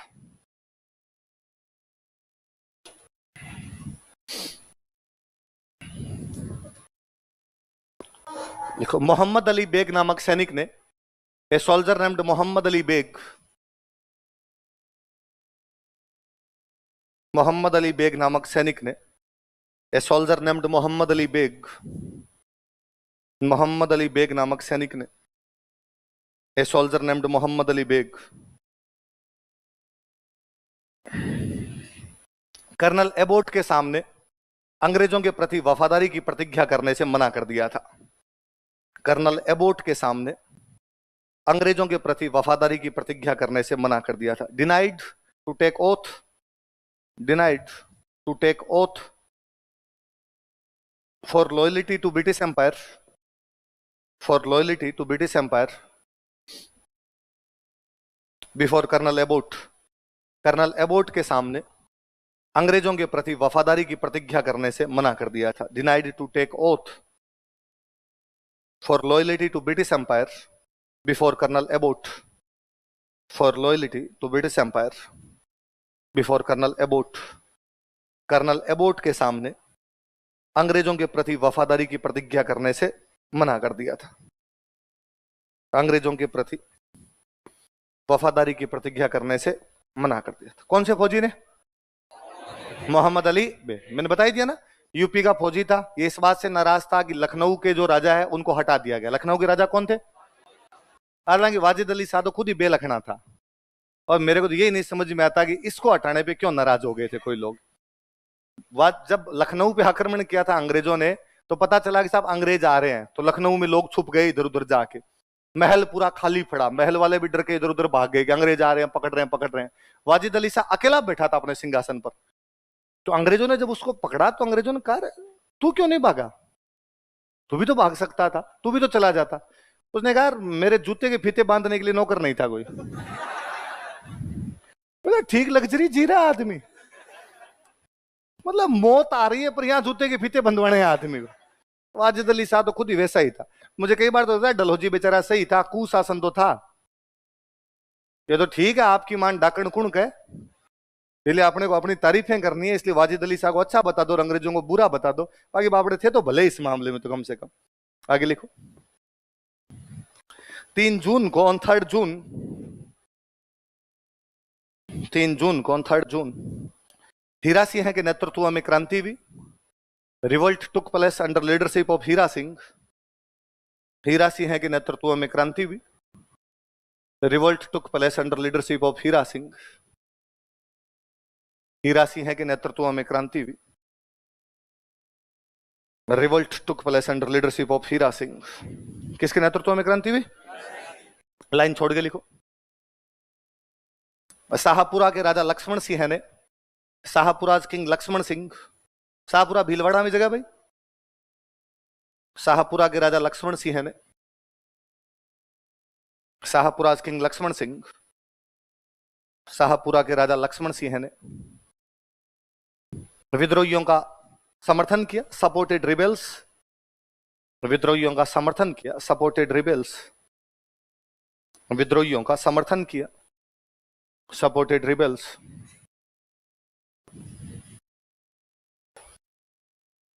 विद्रोहियों का समर्थन किया। लाइन चेंज करके लिखो। निम्बा हेड़ा में, एक निम्बा हेड़ा अब चित्तौड़ में पड़ता है, उसमें टोंक का भाग था। निम्बा हेड़ा में, एक निम्बा हेड़ा, जनता ने विद्रोहियों का स्वागत किया। पब्लिक वेलकम रिबेल्स,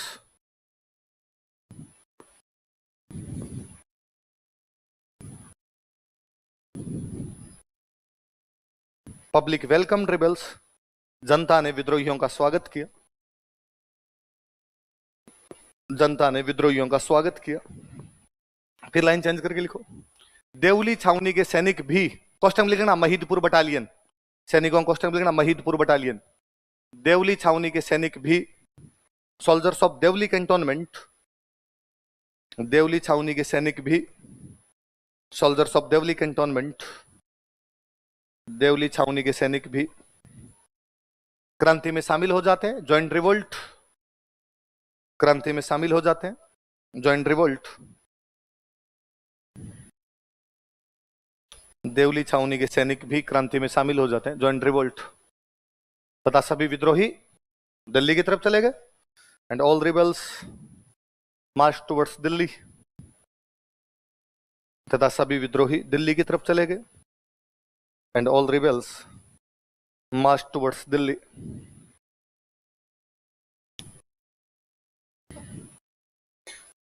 सभी विद्रोही किधर चले गए? दिल्ली की तरफ। वापस पैराग्राफ चेंज करना ना, एक अलग पैराग्राफ में लिखो, इसी में लिखना, नीमच में पैराग्राफ चेंज करके लिखो। 40 अंग्रेज नीमच छावनी से भाग गए। 40 Britishers run away from British Neemuch cantonment. 40 अंग्रेज नीमच छावनी से भाग गए।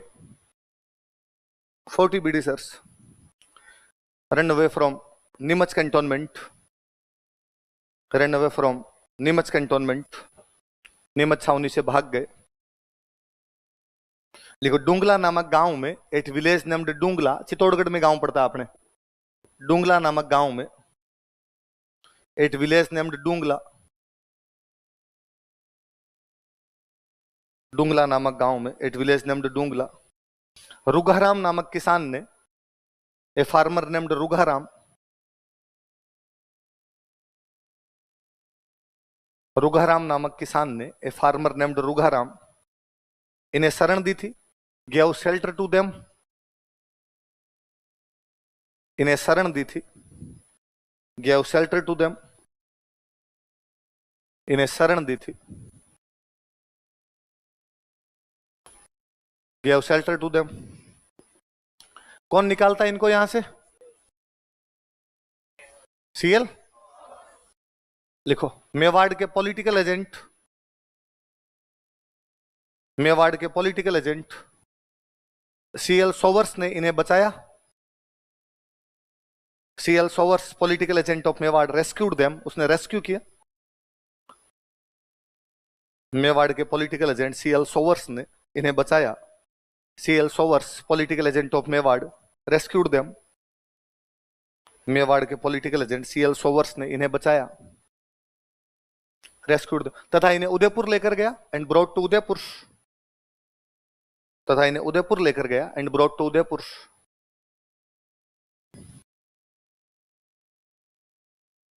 ब्रॉट टू उदयपुर, इन्हें उदयपुर लेकर गया।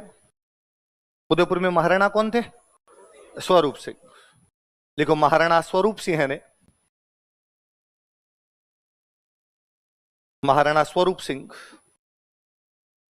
महाराणा स्वरूप सिंह ने, महाराणा स्वरूप सिंह, महाराणा स्वरूप सिंह ने इन्हें जगमंदिर महल में रखा था। Kept them in Jag Mandir palace, इन्हें जगमंदिर महल में रखा था। पिछोला झील के अंदर जगमंदिर महल है, इन्हें जगमंदिर महल में रखा था। लिख क्यों नहीं रहे? क्यों? आ जाए तो आज यूं चेक करने आए कि कैसा पढ़ा रहे हैं? कैसा लग रहा है? फिर ठीक लग रहा है? चलो तो एंजॉय करो, फील करो। नोट्स लेके क्या करोगे? देखो, महाराणा स्वरूप सिंह ने इन्हें जगमंदिर महल में रखा था। कौन से महल में रखा था? याद रहेगा, है ना? आगे जब राजा महाराजा पढ़ेंगे तब हम वापस पढ़ेंगे कि यहाँ मेवाड़ में कोई एक राजा हुए, जगत सिंह। क्या नाम था? जगत सिंह ने महल बनाया, इसलिए नाम क्या हो गया? पिछोला के बीचों बीच, है ना? कभी आप उदयपुर जाओ, पिछोला झील देखने जाओ, पिछोला के बीचों बीच एकदम व्हाइट पत्थर का बना हुआ एक महल है, उस महल का नाम क्या है? तो आप याद करना कि अच्छा यही है वो जग मंदिर जहां पर क्या रखे गए थे? 40 अंग्रेज। कौन से राजा ने? क्योंकि स्वरूप सिंह की अंग्रेजों के साथ क्या थी? दोस्ती। क्या थी? इसलिए उन्होंने अपने सिक्कों पे लिखवा दिया था, दोस्ती लंदन। सिक्कों पे क्या लिखवा दिया? उन्होंने कहा, साहब छोटा मोटा मत समझना, हमारी फ्रेंडशिप डायरेक्ट रानी से है इंग्लैंड की। क्या लिखवा रखा था सिक्कों पे? दोस्ती। तो कोई पूछ लेगी कौन से राजा ने अपने सिक्कों पे दोस्ती लंदन लिखवाया था, तो कौन से राजा? ये लिख लो, बॉक्स से बंद कर लेना, याद रहेगा। लिखो, महाराणा स्वरूप सिंह ने, अलग से लाइन में लिखना, फिर बॉक्स से बंद करना उसको। महाराणा स्वरूप सिंह ने मेवाड़ के सिक्कों पर दोस्ती लंदन लिखवाया था। Maharana Swaroop Singh got engraved friendship London on coins of Mewar. Mewar के सिक्कों पर दोस्ती लंदन लिखवाया था। Got engraved friendship London on coins of Mewar. Mewar के सिक्कों पर दोस्ती लंदन लिखवाया था। Got engraved friendship London on coins of Mewar. रुकना एक बार, मैं एक बात और समझाता हूं। कौन से राजा ने क्या लिखवाया, कहां के सिक्कों पे? तो मेवाड़ के सिक्कों का नाम ही था स्वरूप शाही सिक्के। मेवाड़ में कौन से सिक्के चलते? स्वरूप सिंह ने चलाई, इसलिए नाम क्या था उनका, है ना। तो कभी कोई ये क्वेश्चन पूछ ले आपसे कि स्वरूप शाही सिक्के कौन सी रियासत में चलाए जाते? मेवाड़। स्वरूप शाही नाम क्यों है? इस लाइन की कोष्टक में लिख लो अपने, स्वरूप शाही सिक्के पूरे सब कोई बॉक्स में बंद कर दो, स्वरूप शाही कॉइन्स। आजकल आरपीसी का ये भी एक वो हो रखा है कि सिक्कों के बारे में खूब ही पिछले 2-3 एग्जाम में पूछे उन्होंने, पिछले साल भर के जो एग्जाम हुए उनमें 2-3 एग्जाम में ऐसा उन्होंने पूछा फलाना सिक्का कौन सी रियासत का है। तो आगे जैसे जैसे आएंगे और लिख लेंगे अपने। मेवाड़ के तो याद रहे हैं अपने। ये मुझे याद है एक बार किसी एग्जाम का क्वेश्चन भी था, बीकानेर के सिक्कों का पूछा था कि बीकानेर के सिक्कों पे क्या लिखा जाता था। तो जब बीकानेर वाले पढ़ेंगे तो बीकानेर वाले पढ़ लेंगे अपने क्या लिखते थे, पर आज ये पढ़े तो ये लिख ले। अगलों ने बीकानेर पूछ रखा तो मेवाड़ भी पूछ ले कि मेवाड़ के सिक्कों पे क्या लिखा जाता था। और फिर आपको इस बहाने याद भी रहेगा कि जब लंदन से दोस्ती है तो लंदन वालों को रखेंगे कौन के दोस्त थे। बताओ कितनी छावनियों में क्रांति हो गई? कितनी छावनियों में हो गई? 3। नसीराबाद, नीमच, देवली। अभी तो आपने पढ़ा है कि देवली छावनी के महिदपुर सैनिक इनके साथ चले गए। अभी तो आपने लिखा है कि देवली छावनी के सैनिक भी इनके साथ जुड़ गए। तो जुड़ के कोई डांस थोड़ी किया है। जुड़ने का मतलब क्या? क्रांति में शामिल हो गए, क्रांति में शामिल हो गए। इसलिए देवली में भी क्या हो गई? क्रांति। कितनी छावनियों में क्रांति हुई थी? कितने में हो गई अपने हिसाब से? अब 3, एक बच गई। कौन सी? देखो, एरिनपुरा, मेजर डाउनिंग वाली है। मरने दो, नहीं लिखा तो कोई नहीं, कोई नहीं पूछे। तो बटालियन का नाम था उसका, ये मेरे याद आ गई तो मैंने बोल दिया। अगली कौन सी टुकड़ी है आपने, सॉरी अगली कौन सी छावनी है? सुनो देखो, अभी मैंने बताया कि एरिनपुरा सिरोही वालों से खरीदा था, पाली के अंदर आता, पाली सिरोही बॉर्डर पे पड़ता है। मैंने बताया था कि मारवाड़ और उधर सिरोही की रक्षा के लिए जो छावनी थी वो कौन सी थी? एरिन। अंग्रेजों की 2 राजधानियां हैं, एक राजधानी तो है अजमेर, एक राजधानी है आबू। आबू कहां पड़ता है? सिरोही। इसलिए यदि आबू की रक्षा के लिए फौज भेजनी पड़ेगी तो कहां से भेजेंगे? एरिनपुरा। सीधी सी है। अजमेर की रक्षा के लिए फौज कहां से आएगी? नसीराबाद या ब्यावर। तो वैसे आबू की रक्षा के लिए सेना कहां से भेजो? एरिनपुरा में एक यूपी के सैनिकों की टुकड़ी थी। यूपी अपने से पूर्व दिशा में पड़ता है, पश्चिम कौन सी दिशा में? इसलिए यूपी वाले सैनिकों को बोलते पूर्वीय। क्या बोला करते? तो ये पूर्वीय सैनिकों की टुकड़ी थी। उन पूर्वीय सैनिकों की टुकड़ी की पोस्टिंग कहां पे? एरिनपुरा। और एरिनपुरा से इन पूर्वियों को भेजा हुआ था आबू। कहां भेजा हुआ था? आबू में ये लोग 21 अगस्त को क्रांति करते हैं। कब क्रांति करते हैं? वहां जो छावनी का अधिकारी था उसका नाम था होल, जेडी होल। क्या नाम था छावनी के अधिकारी का? होल, याद रख लो। क्या नाम था इसका? इन क्रांतिकारियों ने, इन सैनिकों ने 21 अगस्त को क्रांति की और सबसे पहले होल के होल पर ही हमला किया। किसके घर पर हमला करते हैं? तो वहां इसके घर से शुरुआत करते हैं। ये बड़ा तंग करता है, इसको मारो। और वहां जो अंग्रेज आए उनको मार पीट के जो माल मत्ता मिला उसको लिया और आबू से वापस आए एरिनपुरा। आबू से कहा है और अपने साथ वाले जो बाकी फौजी बड़े उन्होंने खड़े हो रहे, फटाफट खड़े हो जाओ। क्या हुआ? तो क्रांति कर दी अपने। ये क्या होती है? अरे यार बाद में बताएंगे, चलो तुम साथ चलो एक बार। कहां चलना है? तो दिल्ली। कहां चलना है? तो क्रांति, ये जो एरिनपुरा वाले फौजी क्रांति कहां करते हैं? आबू। कब करते हैं? किसके घर पे हमला किया? हॉल छावनी अधिकारी है उसके घर पर हमला किया और वहां से वापस कहां है? एरिनपुरा। और बाकी साथियों को लेकर किधर जा रहे हैं? लिखो, 21 अगस्त को ऑन 21 अगस्त 21 अगस्त को ऑन 21 अगस्त 21 अगस्त को 21 अगस्त पूर्बिया सैनिकों ने आबू में क्रांति की। Purbia soldiers revolted at Abu. Purbia सैनिकों ने आबू में क्रांति की। Purbia soldiers revolted at Abu. Purbia सैनिकों ने आबू में क्रांति की। Purbia soldiers revolted at Abu. इन्होंने अंग्रेज अधिकारी होल के घर पर हमला कर दिया। They attacked on house of English officer Hole. इन्होंने अंग्रेज अधिकारी होल के घर पर हमला कर दिया। They attacked on English officer whole.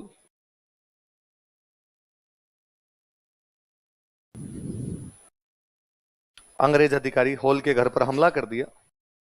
They attacked on English officer Hole. अंग्रेज अधिकारी होल के घर पर हमला कर दिया। विद्रोही एरिनपुरा वापस आए। देखो, विद्रोही एरिनपुरा वापस आए। Rebels return back to Erinpura. विद्रोही एरिनपुरा वापस आए। Rebels return back to Erinpura. Return back to Erinpura. Erinpura वापस आए तथा अपने बाकी साथियों के साथ and along with their fellow rebels, तथा अपने बाकी साथियों के साथ and along with their fellow rebels, तथा अपने बाकी साथियों के साथ and along with their fellow rebels Delhi की तरफ बढ़ने का प्रयास किया। They tried to march towards Delhi. Delhi की तरफ बढ़ने का प्रयास किया।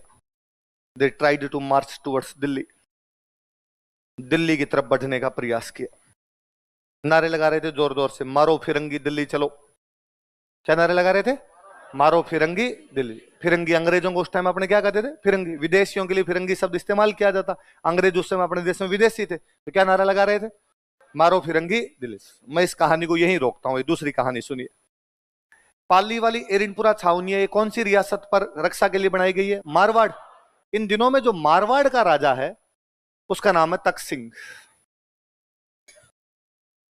क्या नाम है? कहां का राजा है? एक बात और सुना देखो थोड़ी सी। अपने जब राजा महाराजाओं का टाइम हुआ करता, कोई एक रियासत है, राजा का जो भी इलाका उसको क्या बोलते? रियासत। उस रियासत में दो प्रकार की जमीन होती। एक वो जमीन जो राजा के डायरेक्ट पास में, एक वो जमीन जो राजा ने अपने भाइयों को बांट दी। दो जमीन है ना, एक वो जमीन जो खुद राजा के पास में, एक वो जमीन जो राजा ने अपने भाइयों को, है तो वो भी राजा की, लेकिन वो उनके भाइयों का अधिकार हो गया, उनके भाइयों के पास में। वहां का शासन कौन संभालते? उसके भाई। वो जमीन जो राजा की खुद के पास में हुआ करती, इसको बोलते खालसा। क्या बोलते? वो जमीन जो भाइयों को दे दी जाती उसको बोलते जागीर। क्या बोलते? या इसको बोलते ठिकाना। क्या बोलते? वह जमीन जो राजा के पास होती क्या कहलाती? वह जमीन जो भाइयों को दी जाती क्या कहलाती? वो भाई जिसको ये जमीन मिलती थी उसको बोलते सामंत। क्या बोला करते? अपने हिस्ट्री के लिहाज से पढ़ने के लिए जो शब्द है सामंत, वैसे अपने नॉर्मल बातचीत में बोलते हैं कि चूंकि उसको जागीर मिली तो वो जागीरदार। जागीर मिली इसलिए क्या हो गया?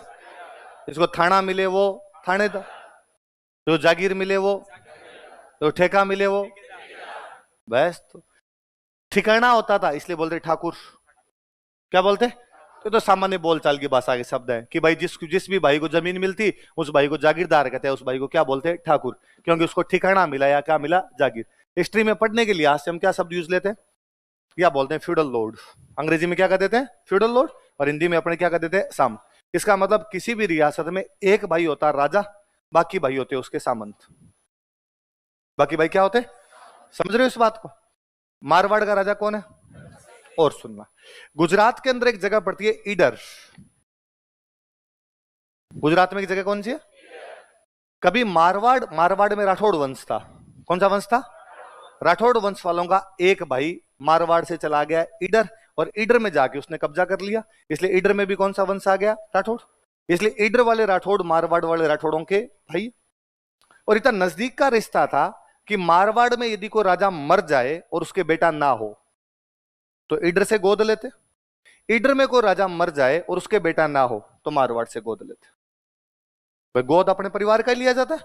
आप आज भी अपने आसपास में है कि कोई है बंदा है और उसके बेटा नहीं है, तो अब उसकी जमीन किसके जाएगी? तो अपने भाई के बेटे को गोद लेके जमीन दे देता है। ऐसा ही कुछ करता है। तो हमेशा आसपास वालों को गोद लिया जाता है। तो मारवाड़ में राजा नहीं है तो गोद कहां से लाते? ईडर। ईडर में राजा नहीं है तो गोद कहां से लेते? कल मैं एक राजा बता रहा था मारवाड़ का आपको, मान सिंह, जो अंग्रेजों के साथ संधि करता है, बता रहा था।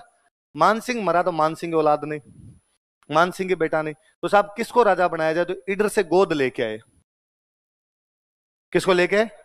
तख्त सिंह गुजराती था, ईडर से आया तो क्या है? गुजरात। इसलिए ये अपने मारवाड़ की परंपराओं को ज्यादा जानता थोड़ा बहुत गुजरात वाला असर रहा होगा, सीधी सी बात आदमी, इसलिए इसको अपने यहाँ की ट्रेडिशंस, अपने रेगुलेशन, नियम जो थे उनके बारे में जानकारी ज्यादा नहीं। अब एक भाई तो राजा बन गया, बाकी जो भी भाई वगैरह हुआ करते वो क्या बनते, सामंत। ऐसे अलग अलग अलग अलग खूब सामंत होते। किसी भाई के पास एक गांव है, किसी के पास 4 गांव है, किसी के पास 10 गांव है, किसी के पास 12 गांव है। तो कोई छोटा सामंत है, कोई बड़ा सामंत है, कोई और बड़ा सामंत है, ऐसे अलग अलग सामंत हुआ करते। आई समझ में? मारवाड़ में एक बड़ा सामंत हुआ करता, उसके ठिकाने का नाम था औवा। क्या नाम था? पाली में। कहां पड़ता हुआ? पाली के अंदर पड़ता है। और यहां का एक सामंत है, उस सामंत का नाम है कुशाल सिंह चांपावत। क्या नाम है सामंत का? मारवाड़ का राजा कौन है? औवा का सामंत कौन है? औवा ठिकाना कौन सी रियासत में आता है? मारवाड़। कौन सी रियासत में आता है? इस औवा के पास में एक छोटा सा ठिकाना और था जिसका नाम था बिठोड़ा। कौन सा ठिकाना था? बिठोड़ा में जो सामंत था उसकी हो गई डेथ, और उसके और कोई औलाद नहीं थी, बेटा नहीं था। अच्छा, यदि कोई होता क्या था, एक ठिकाना किसी बंदे को मिल गया, अब उसकी डेथ होगी तो आगे कौन बनेगा वहां का सामंत? उसका बेटा, पोता, पड़पोता, सड़पोता, लड़पोता, वैसे बनते रहे। और यदि किसी की डेथ हो गई और वहां पर उसके बेटा नहीं, फिर राजा तय करता कि अब किसको बनाए।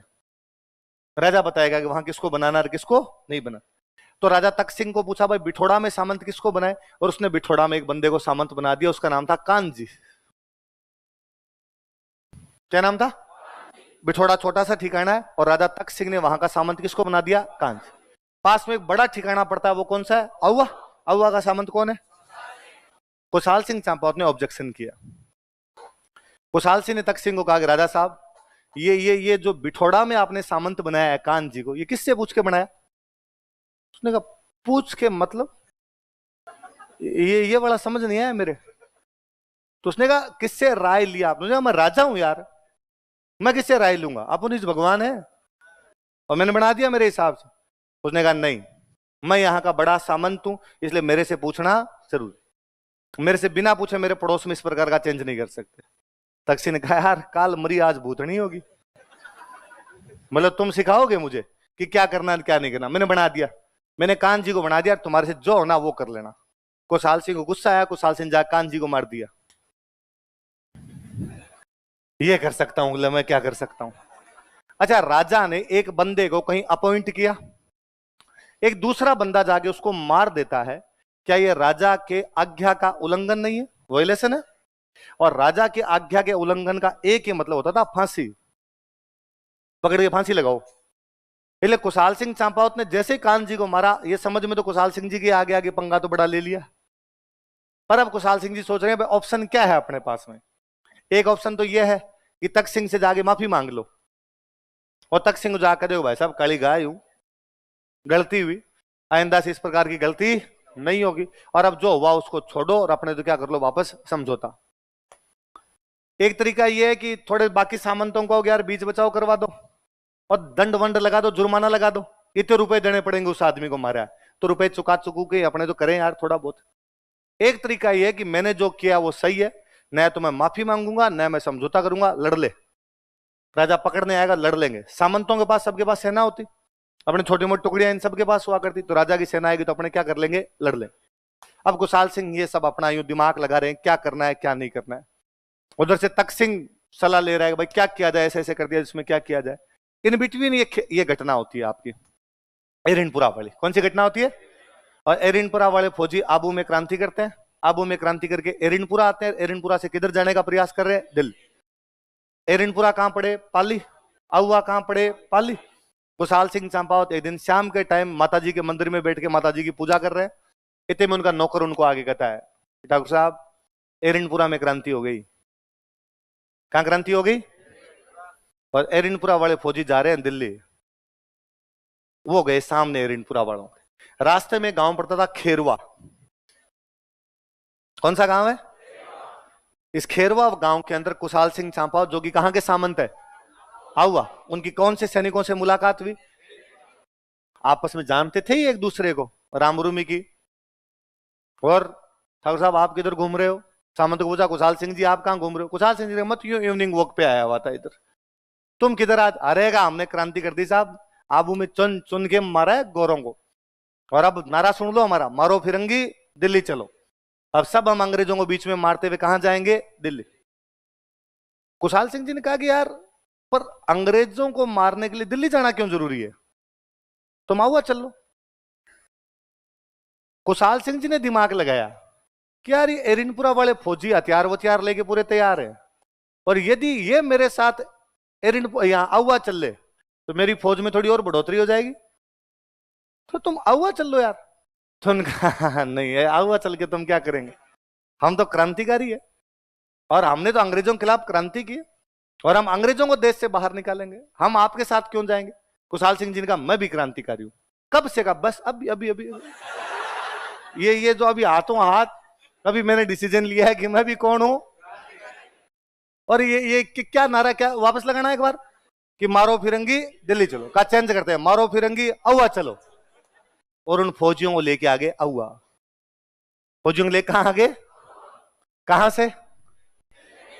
अब ये बात अंग्रेजों को पता चली कि एरिनपुरा वाले फौजी क्रांति करके कहां जा रहे थे? दिल्ली। और बीच में एक बंदा उनको कौन ले गया? कुशाल सिंह चांपावत। कहां ले गया? क्या कुशाल सिंह चांपावत ने अब अंग्रेजों के खिलाफ क्रांति नहीं कर दी? मतलब कुशाल सिंह चांपावत ने एक ही टाइम में दो पंगे ले लिए। एक पंगा किससे ले रखा है, दूसरा किससे ले रखा है। इसलिए कुशाल सिंह चांपावत के खिलाफ जब भी आर्मी आई तो दोनों तरफ से आई। जोधपुर के राजा ने भी अपनी आर्मी भेजी और अंग्रेजों ने भी अपनी आर्मी। लिखो, थोड़ी सी बात लिखो,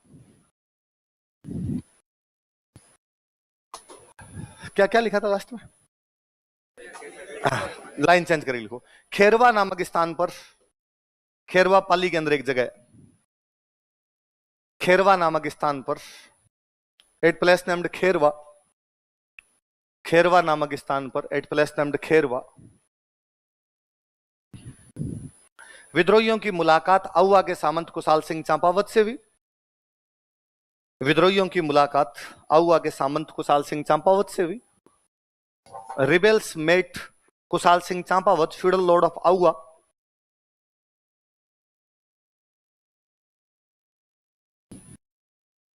विद्रोहियों की मुलाकात अहुआ के सामंत कुशाल सिंह चांपावत से हुई। Rebels met Kushal Singh Champawat, feudal lord of Auwa. विद्रोहियों की मुलाकात अहुआ के सामंत कुशाल सिंह चांपावत से हुई। Rebels met Kushal Singh Champawat, feudal lord of Auwa, तथा कुशाल सिंह ने इन्हें अपना नेतृत्व प्रदान किया। And Kushal Singh led them, उन्होंने लीड किया इनको। And Kushal Singh led them, तथा कुशाल सिंह ने इन्हें अपना नेतृत्व प्रदान किया। And Kushal Singh led them, तथा कुशाल सिंह ने इन्हें अपना नेतृत्व प्रदान किया। And Kushal Singh led them, Kushal Singh ने इन्हें अपना क्या प्रदान किया? आगे चलूं। अब दोनों तरफ से फौज आई। पहली जो लड़ाई हुई, उस लड़ाई का नाम है बिठोड़ा का युद्ध। क्या नाम है? हेडिंग डालो, बिठोड़ा का युद्ध, बैटल ऑफ बिठोड़ा।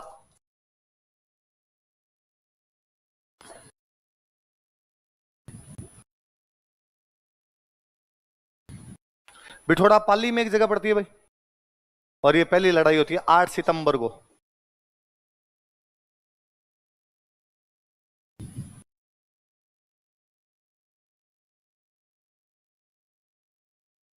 अंग्रेजों की तरफ से जो सेना लेके आया था उस बंदे का नाम था कैप्टन हीथकोट।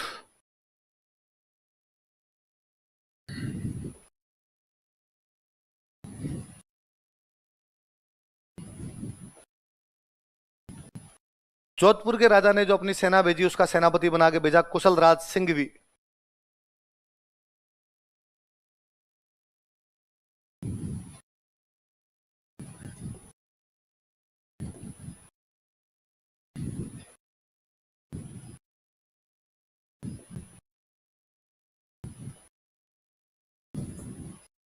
और सामने कौन लड़ रहा है इनके? कुशाल सिंह चांपावत। कहां के सामंत है? और उनके साथ में कौन सी छावनी के फौजी हैं? एरिनपुरा। उतारो, देख कैसे कैसे उतार लो।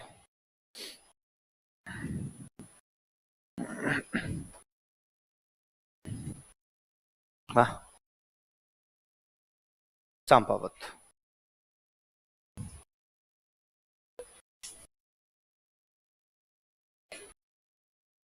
है, थे देवली में अधिकारी, वो यही मार मूर्ति होंगे, बच गए हम। क्या करना आपने? हाँ, सारी अंग्रेजों की थी, बिना अंग्रेजों की कौन सी होगी? अंग्रेजी रक्षा करेंगे? हाँ, अपनी कैसे थी? अंग्रेजों की बनाई हुई थी। तो फौजी तो सारे ही इंडियन ही थे। हाँ, यहीं बैठे रहे। हाँ हाँ भाई, 3 जून को ये 4 को इधर पहुंचे, हो साथ में निकल गए इनके। कौन? नहीं वे वो, उन्होंने कहा हम अंग्रेजों के साथ है, तनख्वाह अंग्रेज देते हैं हमें। है, मारा होगा कोई, अपने नाम नहीं पता उनके, खत्म बात। अपना ठेका थोड़ी है किस किस को मारा था। चलो देखो, मैं एक बात बताऊं अच्छी सी। आप इस तैयारी में, हम अक्सर, मैं भी आगे कह देता हूं या आप भी कह देते हो कि मैं कह देता हूं मैं हिस्ट्री पढ़ाता हूं, या सर आएंगे भी, सर आएंगे तो कहते इकोनॉमी पढ़ाते हैं, आगे कोई आएंगे तो ज्योग्राफी पढ़ाते हैं। मुझे लगता है कि मैं वास्तव में हिस्ट्री नहीं पढ़ाता।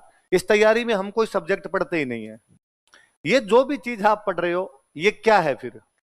ये पुराने क्वेश्चन है जो आरपीसी के पूछे हुए हैं। ये वो पुराने क्वेश्चन है जो आरपीसी के, या मुझे लगता है कि यार ये थोड़ा इंपॉर्टेंट है, पूछ सकती है ना? ये कलेक्शन ऑफ क्वेश्चंस है जो या तो पूछ लिए गए या पूछे जा सकते हैं। ये किसी सब्जेक्ट का ज्ञान नहीं है। इसलिए यदि किसी को लगे कि मैं ये जो पढ़ रहा हूं इससे मैं इतिहास पढ़ लूंगा, तो ये गलत फहमी है। और अपने को पढ़ना भी नहीं है इतिहास, अपने को इतनी चीजें पढ़नी है। जिनको इतिहास हिस्ट्री पढ़नी हो, पूरी इकोनॉमी पूरी पढ़नी हो, वो पीएचडी करे। वो क्या करे? पीएचडी करे भाई। फिर वो यहां उसका लेना देना क्या है? वो वहां पे जाके करे। अपने यहां सीधा सीधा है, jack of all trade master of none. Jack को थोड़ा थोड़ा सब आना चाहिए, पूरा कुछ भी नहीं आना चाहिए। यदि इसमें घुस जाएंगे सारे कि कौन सा अफसर था, उस अफसर की लुगाई कौन थी, कितनी गोलियां लगी थी, छर्रे किसके लगे थे, तो फिर यही पढ़ेंगे। फिर बाकी सब्जेक्ट तो पढ़ेंगे कब? अपने को सब्जेक्ट पढ़ने 18। कितने सब्जेक्ट पढ़ने हैं? उतना पढ़ा जाए जितना अपने काम आए। आरएस लग जाओ, उसके बाद खोद खोद के निकालना कि 100 वर्ष के कितने टाबर हुए, वो बाद में कहां गए थे, 100 वर्ष कहां कहां घुमा था, वो सब अपने देख लेना। तब तक कंट्रोल उदय,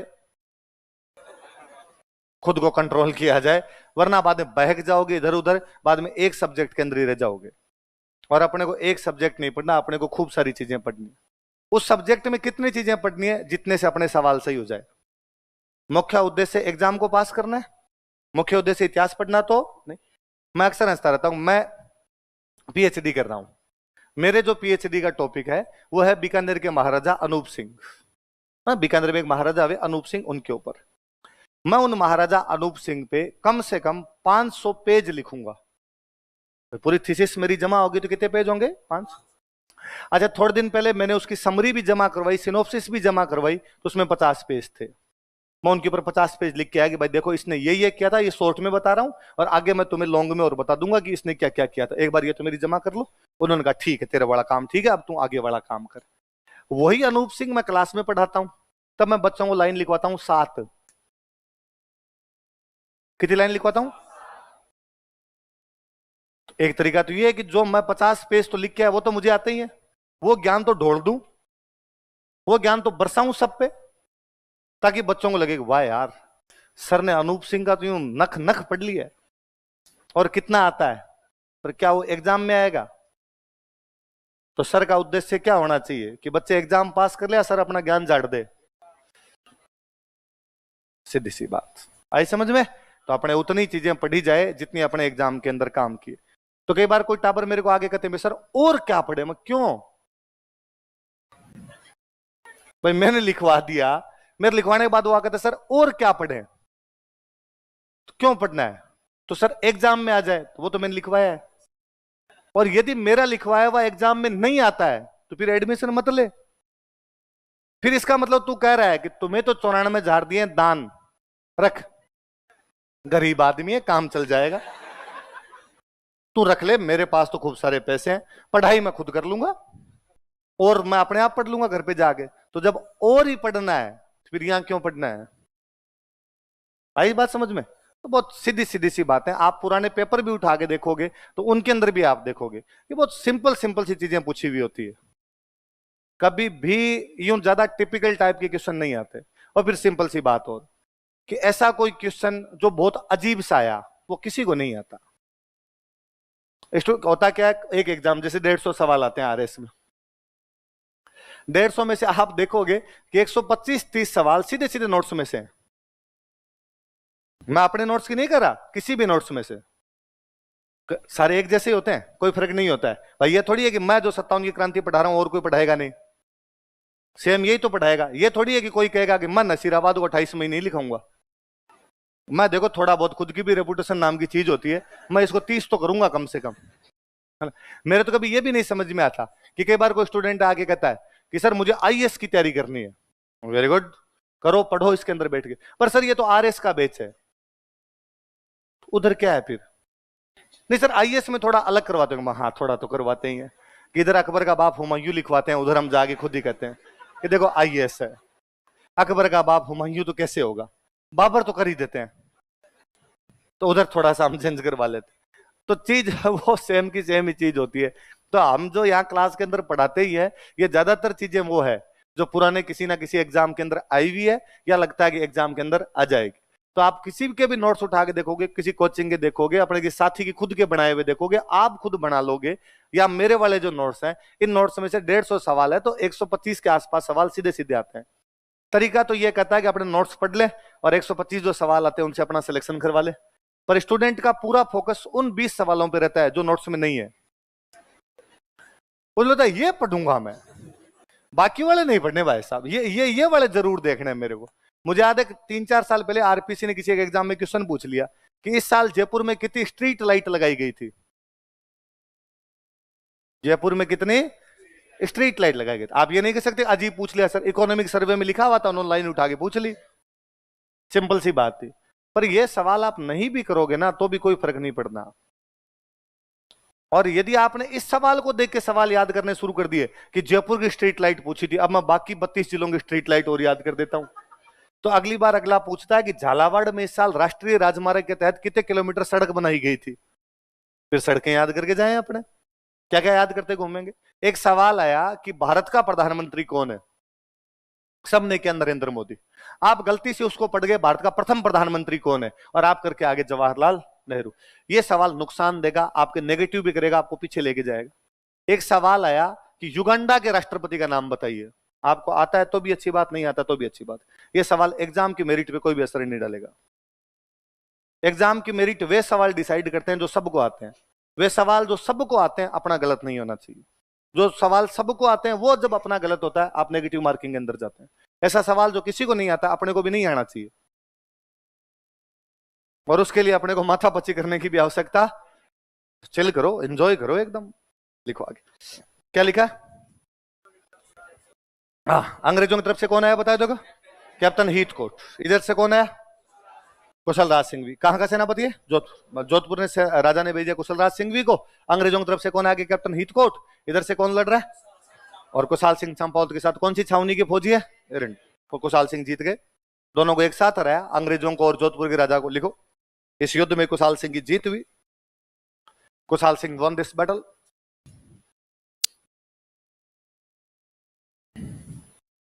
इस युद्ध में कुशाल सिंह की जीत हुई।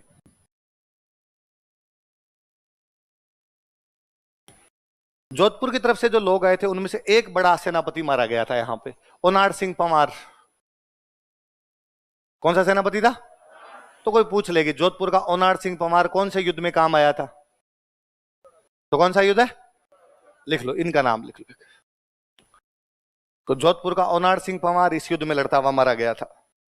ओनाड Singh Panwar of Jodhpur died while fighting in this battle। Jodhpur का ओनाड सिंह पंवार इस युद्ध में लड़ता हुआ मारा गया था। Onad Singh Panwar of Jodhpur died while fighting in this battle। Jodhpur का ओनाड सिंह पंवार इस युद्ध में लड़ता हुआ मारा गया था। Onad Singh Panwar of Jodhpur died while fighting in this battle। अंग्रेजों को बड़ा बुरा लगा कि यार ठीकर आ गए, जोधपुर के राजा ने भी सैनिक भेजे, अपने भी गए, अपने हार के आगे। उन दिनों अपने राजस्थान का जो एजीजी था उसका नाम था जॉर्ज पैट्रिक लॉरेंस। कौन था? जॉर्ज पैट्रिक लॉरेंस जो था वो अपने राजस्थान का क्या था? एज। ये परिवार भी बड़ा जोरदार था, तीन भाई थे, तीनों भारत में अफसरी करके। जॉर्ज पैट्रिक लॉरेंस था, एक भाई जॉन लॉरेंस था, एक भाई हेनरी लॉरेंस था। हेनरी हेनरी लॉरेंस तो 1857 वाली क्रांति में काम आ गया था, लड़ता हुआ मारा गया था। ये जॉर्ज पैट्रिक लॉरेंस अपने राजस्थान का एजीजी था। इसका भाई जॉन लॉरेंस बाद में भारत का जीजी बना था। तो लॉरेंस परिवार पूरा इंडिया में जॉब कर गया था। तो अपना एजीजी कौन है? George Patrick Lawrence. तो कोई पूछले 57 की क्रांति में राजस्थान का एजीजी कौन था? जॉर्ज पैट्रिक लॉरेंस ने मारवाड़ के पॉलिटिकल एजेंट को मैसेज किया। मारवाड़ का पॉलिटिकल एजेंट था मैकमेसन। कौन है? कहां का पॉलिटिकल एजेंट है? अजीजी बैठा अजमेर। एजीजी ने अजमेर से जोधपुर मैसेज किया कि मैकमेसन तू उधर से आप फौज लेके, मैं इधर अजमेर से आ रहा हूं। एक तरफ जोधपुर, एक तरफ अजमेर, बीच में पाली। पाली में कहा आऊआ? उसने कहा घेर के मारेंगे इस बार। इनकी इतनी औकात कैसे वीर है? और इस प्रकार से अपने पे हमला कर दे, अपनी सेना को हरा दे। 10 दिन बाद में वापस आए। इस बार जो युद्ध हुआ उस युद्ध का नाम है चेलावास का युद्ध। क्या नाम है? वहीं पाली में एक और जगह लिखो, बैटल ऑफ चेलावास। 10 दिन बाद। तो पहले वाला कब हुआ था? तो ये कब होगा बताओ देखे? बैटल ऑफ चेलावास, चेलावास का युद्ध।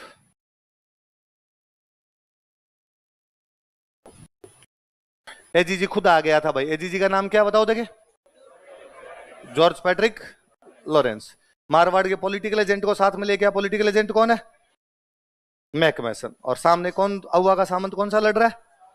कुशाल सिंह चंपावत। और साथ में कौन सी छावनी के फौजी है? एरिनपुरा छावनी के।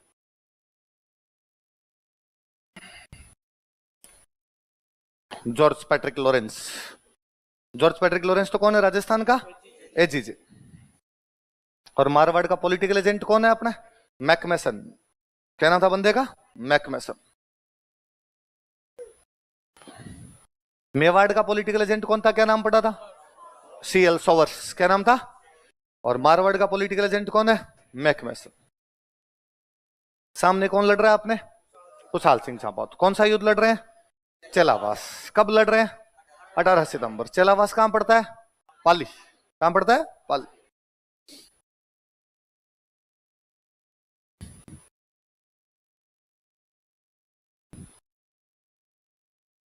है? क्या फर्क पड़ता है? किसी में लिख ले, भाषा के प्रति कभी भी रिजिडिटी नहीं दिखानी। कि इंग्लिश में लिखा हुआ है जॉर्ज पैट्रिक लॉरेंस तो हिंदी वालों को लगता है अब यदि मैंने अंग्रेजी में लिख दिया तो मैं राष्ट्रभक्त घोषित नहीं किया जाएगा। और ये मुझे और लगता है इंग्लिश वाले बच्चे इस मामले में बेहद भले होते हैं। मैं हिंदी में भी लिख देता हूँ, अपने हिसाब से इंग्लिश लिख देते हैं। पर मैं कोई शब्द इंग्लिश में लिख दूं हिंदी वालों को लगता है कि ना अब हाथ नहीं लगा सकते इसका। अंग्रेजी में तो हम प्रयोग कैसे ही कर सकते हैं। लिख लो, थोड़ी बहुत तो सीखोगे इस चक्कर में। तो जॉर्ज पैट्रिक लॉरेंस कौन था अपने राजस्थान का? एजीजी। मैकमेसन कौन था? मारवाड़ का पॉलिटिकल। सामने कौन लड़ रहा है? कुल मिला क्या हुआ? 10 मिनट रुक जाए। नहीं रुक सकता? जा तो चलो। तो एक तरफ तो दोनों गोरे गोरे आदमी आए, जॉर्ज पैट्रिक लॉरेंस और मैकमेसन, दोनों गोरे। एक तरफ अपने वाले। अपने वाले क्या है मुझे बताने की आवश्यकता नहीं। तो इस युद्ध का नाम ही पड़ गया काले गोरों का युद्ध। क्या कहा जाता है? लिखो, इसे काले गोरों का युद्ध भी कहा जाता है। It is also called as battle between blacks and whites. इसे काले गोरों का युद्ध भी कहा जाता है। It is also called as battle between blacks and whites.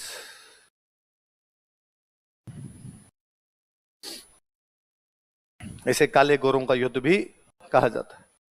It is also called as battle between blacks and whites. पता नहीं क्यों कह दिया, ऐसे ही कह देते गोरों तथा कम गोरों का युद्ध कहा जाता है। यार साफ साफ ही ऐसे कह देते हो कि किसके बीच का युद्ध कहा जाता है। जीव तो बढ़ता है पर क्या करें, लिखवाना पड़ेगी बात। तो एक तरफ दोनों गोरे गोरे आए। गोरे गोरे कौन थे दोनों? जॉर्ज पैट्रिक लॉरेंस और मैकमेसन। एक तरफ अपने वाले कम गोरे लोग आए। काले नहीं कहना है, कौन से लोग आए? कम गोरे। कौन थे? कुशाल सिंह चांपा। कुशाल सिंह चांपा होता है। और सुनना देखो, ये बहुत भला आदमी था बेचारा। मैकमेसन जो था ना, सीधा सीधा गऊ आदमी था एकदम। इधर सेना पड़ी आपके कुशाल सिंह चंपावत की, और कुशाल सिंह चंपावत के कुशाल सिंह चंपावत और साथ में एरिनपुरा वाले फौजी है। इधर सामने आके कौन बैठ गया आपके? George Patrick Lawrence. कौन आ गया? जॉर्ज पैट्रिक लॉरेंस इधर आपके सामने आके बैठ गया। शुरुआत में जब झड़प हुई तो कुशाल सिंह वापस भारी पड़े और कुशाल सिंह ने जॉर्ज पैट्रिक लॉरेंस को हराया। तो जॉर्ज पैट्रिक लॉरेंस थोड़ा सा पीछे हट गया, उसको लगा कि यार एक बार थोड़ा पीछे हट जाते हैं। ये थोड़ा पीछे की तरफ जाके बैठ गया, आगे वाली जगह इसने थोड़ी खाली कर दी और इसको ये लगा कि मैकमेसन आ जाए, मैकमेसन का वेट कर लेता हूं, फिर मिलके लड़ेंगे। पहले ये अचानक अकेला ही चला जाता उधर सामने, तो ये मैकमेसन का वेट कर रहा था। मैकमेसन आया इधर से साइड से। मैकमेसन को ये नहीं समझ में आया कि अपने वाले ये हैं कि ये हैं, कि भाई उधर कुशाल सिंह वाले सैनिकों को ने जब भी देखा कि पैट्रिक लॉरेंस पीछे की तरफ जा रहा है, पीछे की तरफ जा रहा है, इसका मतलब अपने जीत गए। तो ये नारे लगा रहे थे भाई, जिंदाबाद जिंदाबाद के नारे लगा रहे थे। फिर कुशाल सिंह के साथ में कौन से फौजी लड़ रहे थे? इनकी ड्रेस तो वही थी जो अंग्रेजों ने दी थी भाई, यूनिफॉर्म तो वही थी। तो ये उसी यूनिफॉर्म में आगे खड़े जिंदाबाद जिंदाबाद के नारे लगा रहे थे। मैकमेसन लगा अपने वाले जीते होंगे भाई, पैट्रिक लॉरेंस खुद आया तब तो जीते ही है, और अपने वाले जिंदाबाद के नारे लगा रहे थे। ये बेचारा उधर चला गया। फौजी तैयारी बढ़ते इनका, आज तू आजा पास में। मैकमेसन जैसे ही गया, बेचारे मैकमेसन का गला काट लिया और गला काट के डांस किया। ढोल बाजे चंग बाजे भेड़ो बाजे बांकियो, मैकमेसन ने मार के ना औ माथे टांगियो। मैकमेसन को मार के कहां टांग दिया गया था? तो कोई पूछेगा कौन सा पॉलिटिकल एजेंट देश के काम आ गया था? कौन सा युद्ध में? और जब इधर वालों ने ये देखा कि सरेआम मैकमेसन की गर्दन काट के उधर डांस कर रहे हैं, तो उनको लगा यार आदमी तो नहीं, डाकी है सारे। तो इन्होंने पैट्रिक लॉरेंस से पूछा क्या करें? उसने कहा चप्पलें हाथ में लो अपने। तो अजमेर जाके रुके, ये आसपास भी दिखाई नहीं थी। लिखो इस युद्ध में भी कुशाल सिंह की जीत हुई। Kushal Singh also won this battle. इस युद्ध में भी कुशाल सिंह की जीत हुई। Kushal Singh also won this battle. तथा मैकमेसन को मार दिया गया, एंड मैकमेसन वाज मर्डर्ड। तथा मैकमेसन को मार दिया गया, एंड मैकमेसन वाज मर्डर्ड।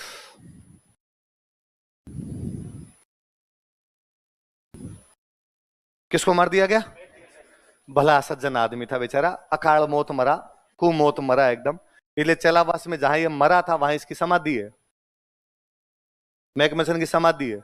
लोक देवता है, आसपास के लोग मैकमेसन की पूजा करते हैं, फूल चढ़ाते हैं, इसके प्रसाद चढ़ाया जाता है, ये उनकी मन्नतें पूरी करता है। इसलिए यदि आपको भी प्री पास करना हो, किसकी धोख लगानी है? अपने मैकमेसन की। और तो कुछ करे ना करे, खुद बड़ा सवाल तो पूछ ही सकता है कि यहाँ पे कौन सा पॉलिटिकल एजेंट सेना में युद्ध में लड़ता हुआ मारा गया था? तो कौन मारा गया था? मैकमेसन। अभी अजमेर, ये जॉर्ज पैट्रिक लॉरेंस भाग के अजमेर चले गए। अब एक अंग्रेजों में नई अफवाह फैली कि भाई कुशाल सिंह हार क्यों नहीं रहा? बिठोड़ा में अपने हार गए, चेलावास में हार गए, मैकमेसन को मार दिया। तो लोगों में अफवाह फैली कि कुशाल सिंह के पास एक माता जी है, सुगली माता। कौन सी माता जी है? और जब तक कुशाल सिंह के पास सुगली माता है तब तक कुशाल सिंह का बाल भी बांका। पत्थर को जो कर दे पानी, मां भवानी मां भवन। और कहा ये कुशाल सिंह के फौजी जैसे ही मरते हैं, ये हाथवा सुगली माता के मंदिर पे लेके जाते हैं, पानी की छिंटे मारते हैं, काली कल कलते वाली, तेरा वार न जाए खाली। और वापस माता जी उनको क्या कर देती है? जिंदा। इसलिए इनका आदमी मरता ही नहीं। जैसे ही मरता है हाथों हाथ ये माता जी से क्या करवा लेते हैं? जिंदा। तो इनके फौजी मरे, हाथों हाथ खेप तैयार होके आ रही है, बस आ ही रहा हूं मैं 5 मिनट में। तो अपने कितने ही मारो, ये मरने का नाम तो। और जब तक इनके पास सुगाली माता तब तक ये लोग हारेंगे नहीं। तो अजमेर वाले अंग्रेजों में इतना डर आया, इतना डर आया कि इन्होंने कुशाल सिंह के खिलाफ युद्ध करने का छोड़ ही दिया दिमाग कि हमें युद्ध करना ही नहीं। अब ये बात पता चली दिल्ली कलकत्ता कि यार ये तो जा ही नहीं रहे। तो दिल्ली कलकत्ता वाले अंग्रेजों ने फोर्स किया। लॉर्ड कैनिंग भारत का गवर्नर जनरल था, उसने पैट्रिक लॉरेंस के पास मैसेज किया कि पैट्रिक लॉरेंस अपने 2 युद्ध हारे हैं, बिठोड़ा चेलावास, लगातार 2 युद्ध और अपने कहीं नहीं आ रहे ऐसे ढंग के युद्ध। और सबसे बड़ी बात, पॉलिटिकल एजेंट मारा अपना, सरेआम अफसर को मार के टांगे हुआ के किले पे, बदला लो तुम जाके। पैट्रिक लॉरेंस ने कहा साहब आप नहीं जानते, 100 सलाम मरा सुगाली माता। जब तक उनके पास में सुगाली माता है तब तक उनका कुछ भी। कैनिंग ने कहा ये सब अंधविश्वास होते, ऐसा कुछ नहीं होता। उसने कहा साहब आंखों से देखा है, चमत्कारों पे विश्वास हुआ है मुझे। अब उधर से मारवाड़ वाला तक सिंह कहेगा अरे तुम आओ मैं साथ हूं, कुछ ही नहीं होगा। अंग्रेज नहीं गए, आप विश्वास नहीं करेंगे, अगले 4 महीनों तक, कितने महीनों तक अजमेर वाले अंग्रेजों ने अफवाह पे अटैक नहीं किया। फाइनली दिल्ली से ही फौज भेजनी पड़ी। अजमेर वालों ने कहा इस्तीफे ले लो, बोले हम सुगाली माता से आज लड़े कल लड़े। मिनखों से लड़ा जा सकता है, देवी देवताओं से कौन लड़े जाके। फिर फाइनली बाहर से सेना भेजनी पड़ी, अजमेर वाले तो आए नहीं, और इस बार कहा कि डायरेक्ट अव्वा पे हमला करो, तो लिखो अव्वा का युद्ध।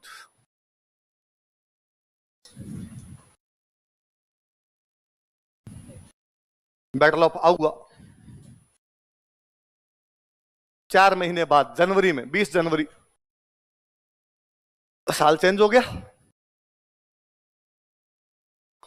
अंग्रेजों की तरफ से उधर से आया कर्नल होम्स। जोधपुर के राजा ने अपना एक सेनापति भेजा, हंसराज जोशी। अपने वाले तो नाम देख देख के पता चल रहा है ना, कुशल राज सिंघवी, हंसराज जोशी, ये अपने सेनापति हैं। और सामने कौन से सामंत लड़ रहे हैं? कुशाल सिंह चंपत।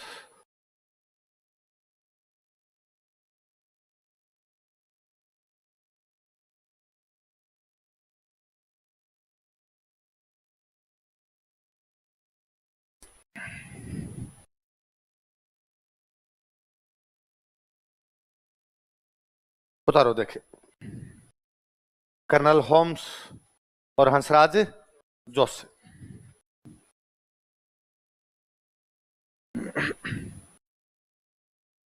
सामने कौन है? कुशाल सिंह। ये लड़ाई 5 दिन चलती है। कितने दिन लड़ाई चली? 20 को शुरू हुई, 20, 21, 22, 23। 23 को शाम को जाते जाते कुशाल सिंह समझ में आएगी पार नहीं पड़ेगी, अपने कमजोर पड़ते जा रहे, अंग्रेज अपने पे भारी पड़ते जा रहे। तो कुशाल सिंह ने कहा कि भाई अपने अकेले की पार नहीं पड़े तो बाहर से हेल्प तो ले, बाहर से सपोर्ट मंगाए। सपोर्ट कहां से मंगाए? मारवाड़ के तो अपने खिलाफ है, तो मारवाड़ में तो अपने को सपोर्ट मिलना नहीं है। तो मारवाड़ के पाली ऐसा इलाका जिसके एक साइड में मारवाड़ था, एक साइड में था मेवाड़। तो कुशाल सिंह ने कहा मैं सपोर्ट लेके आऊंगा मेवाड़ से। कहां से लेके आऊंगा? तो कुशाल सिंह जी तो सहायता प्राप्त करने के लिए कहां चले गए? मेवाड़। यहाँ अहुआ के पास में एक ठिकाना और पड़ता था, लांबिया। कौन सा ठिकाना था? और इस लांबिया ठिकाने के एक सामंत थे, उनका नाम था पृथ्वी सिंह। क्या नाम था?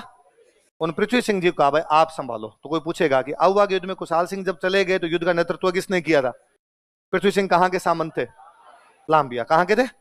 अहुआ के पास में ठिकाना था लांबिया। और कुशाल सिंह सहायता के लिए कहां चले गए? लिखो,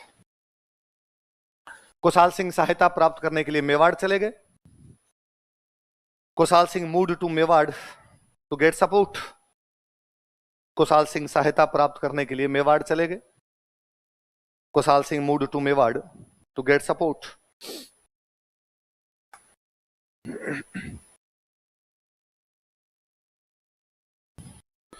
पृथ्वी सिंह लांबिया ने युद्ध का नेतृत्व किया। Prithvi Singh Lambia led battle. पृथ्वी सिंह लांबिया ने युद्ध का नेतृत्व किया। Prithvi Singh Lambia led battle. पृथ्वी सिंह लांबिया ने युद्ध का नेतृत्व किया। Prithvi Singh Lambia led battle. किसने युद्ध का नेतृत्व किया? पृथ्वी सिंह लांबिया ने युद्ध का नेतृत्व किया। पर वो तो दिख ही रहा था कि भाई पार पड़ती तब तो कुशाल सिंह जी भी सहायता के लिए क्यों जाते। 5वें दिन ये कब्जा कर लेते हैं, 24 जनवरी को। कब कब्जा कर लेते हैं? देख लो, इस युद्ध में अंग्रेजों की जीत हुई। Britishers von this battle. इस युद्ध में अंग्रेजों की जीत हुई। Britishers von this battle. इस युद्ध में अंग्रेजों की जीत हुई। Britishers von this battle.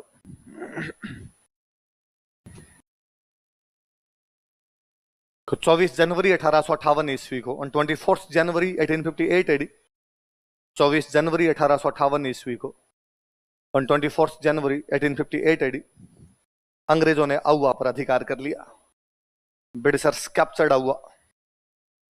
अंग्रेजों ने अहुआ पर अधिकार कर लिया। ब्रिटिशर्स कैप्चर्ड अहुआ। अंग्रेजों ने अहुआ पर अधिकार कर लिया तथा सुगाली माता की मूर्ति उठाकर ले गए। उनको लगा कि यदि सुगाली माता इनके पास रहे तो वापस मुर्दों को जिंदा कर देगी। देखो, तथा सुगाली माता की मूर्ति उठाकर ले गए। And brought idol of Sugali Mata. And brought idol of Sugali Mata. तथा सुगाली माता की मूर्ति उठाकर ले गए।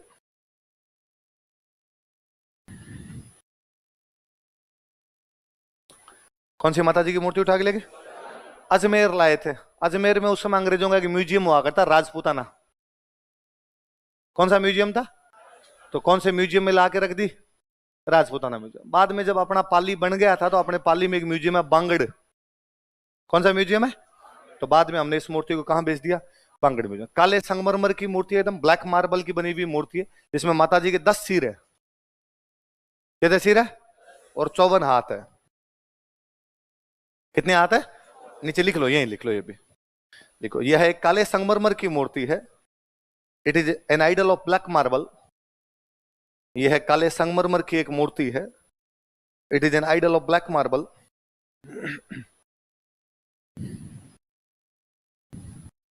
जिसमें सुगाली माता के 10 सिर व 54 हाथ है।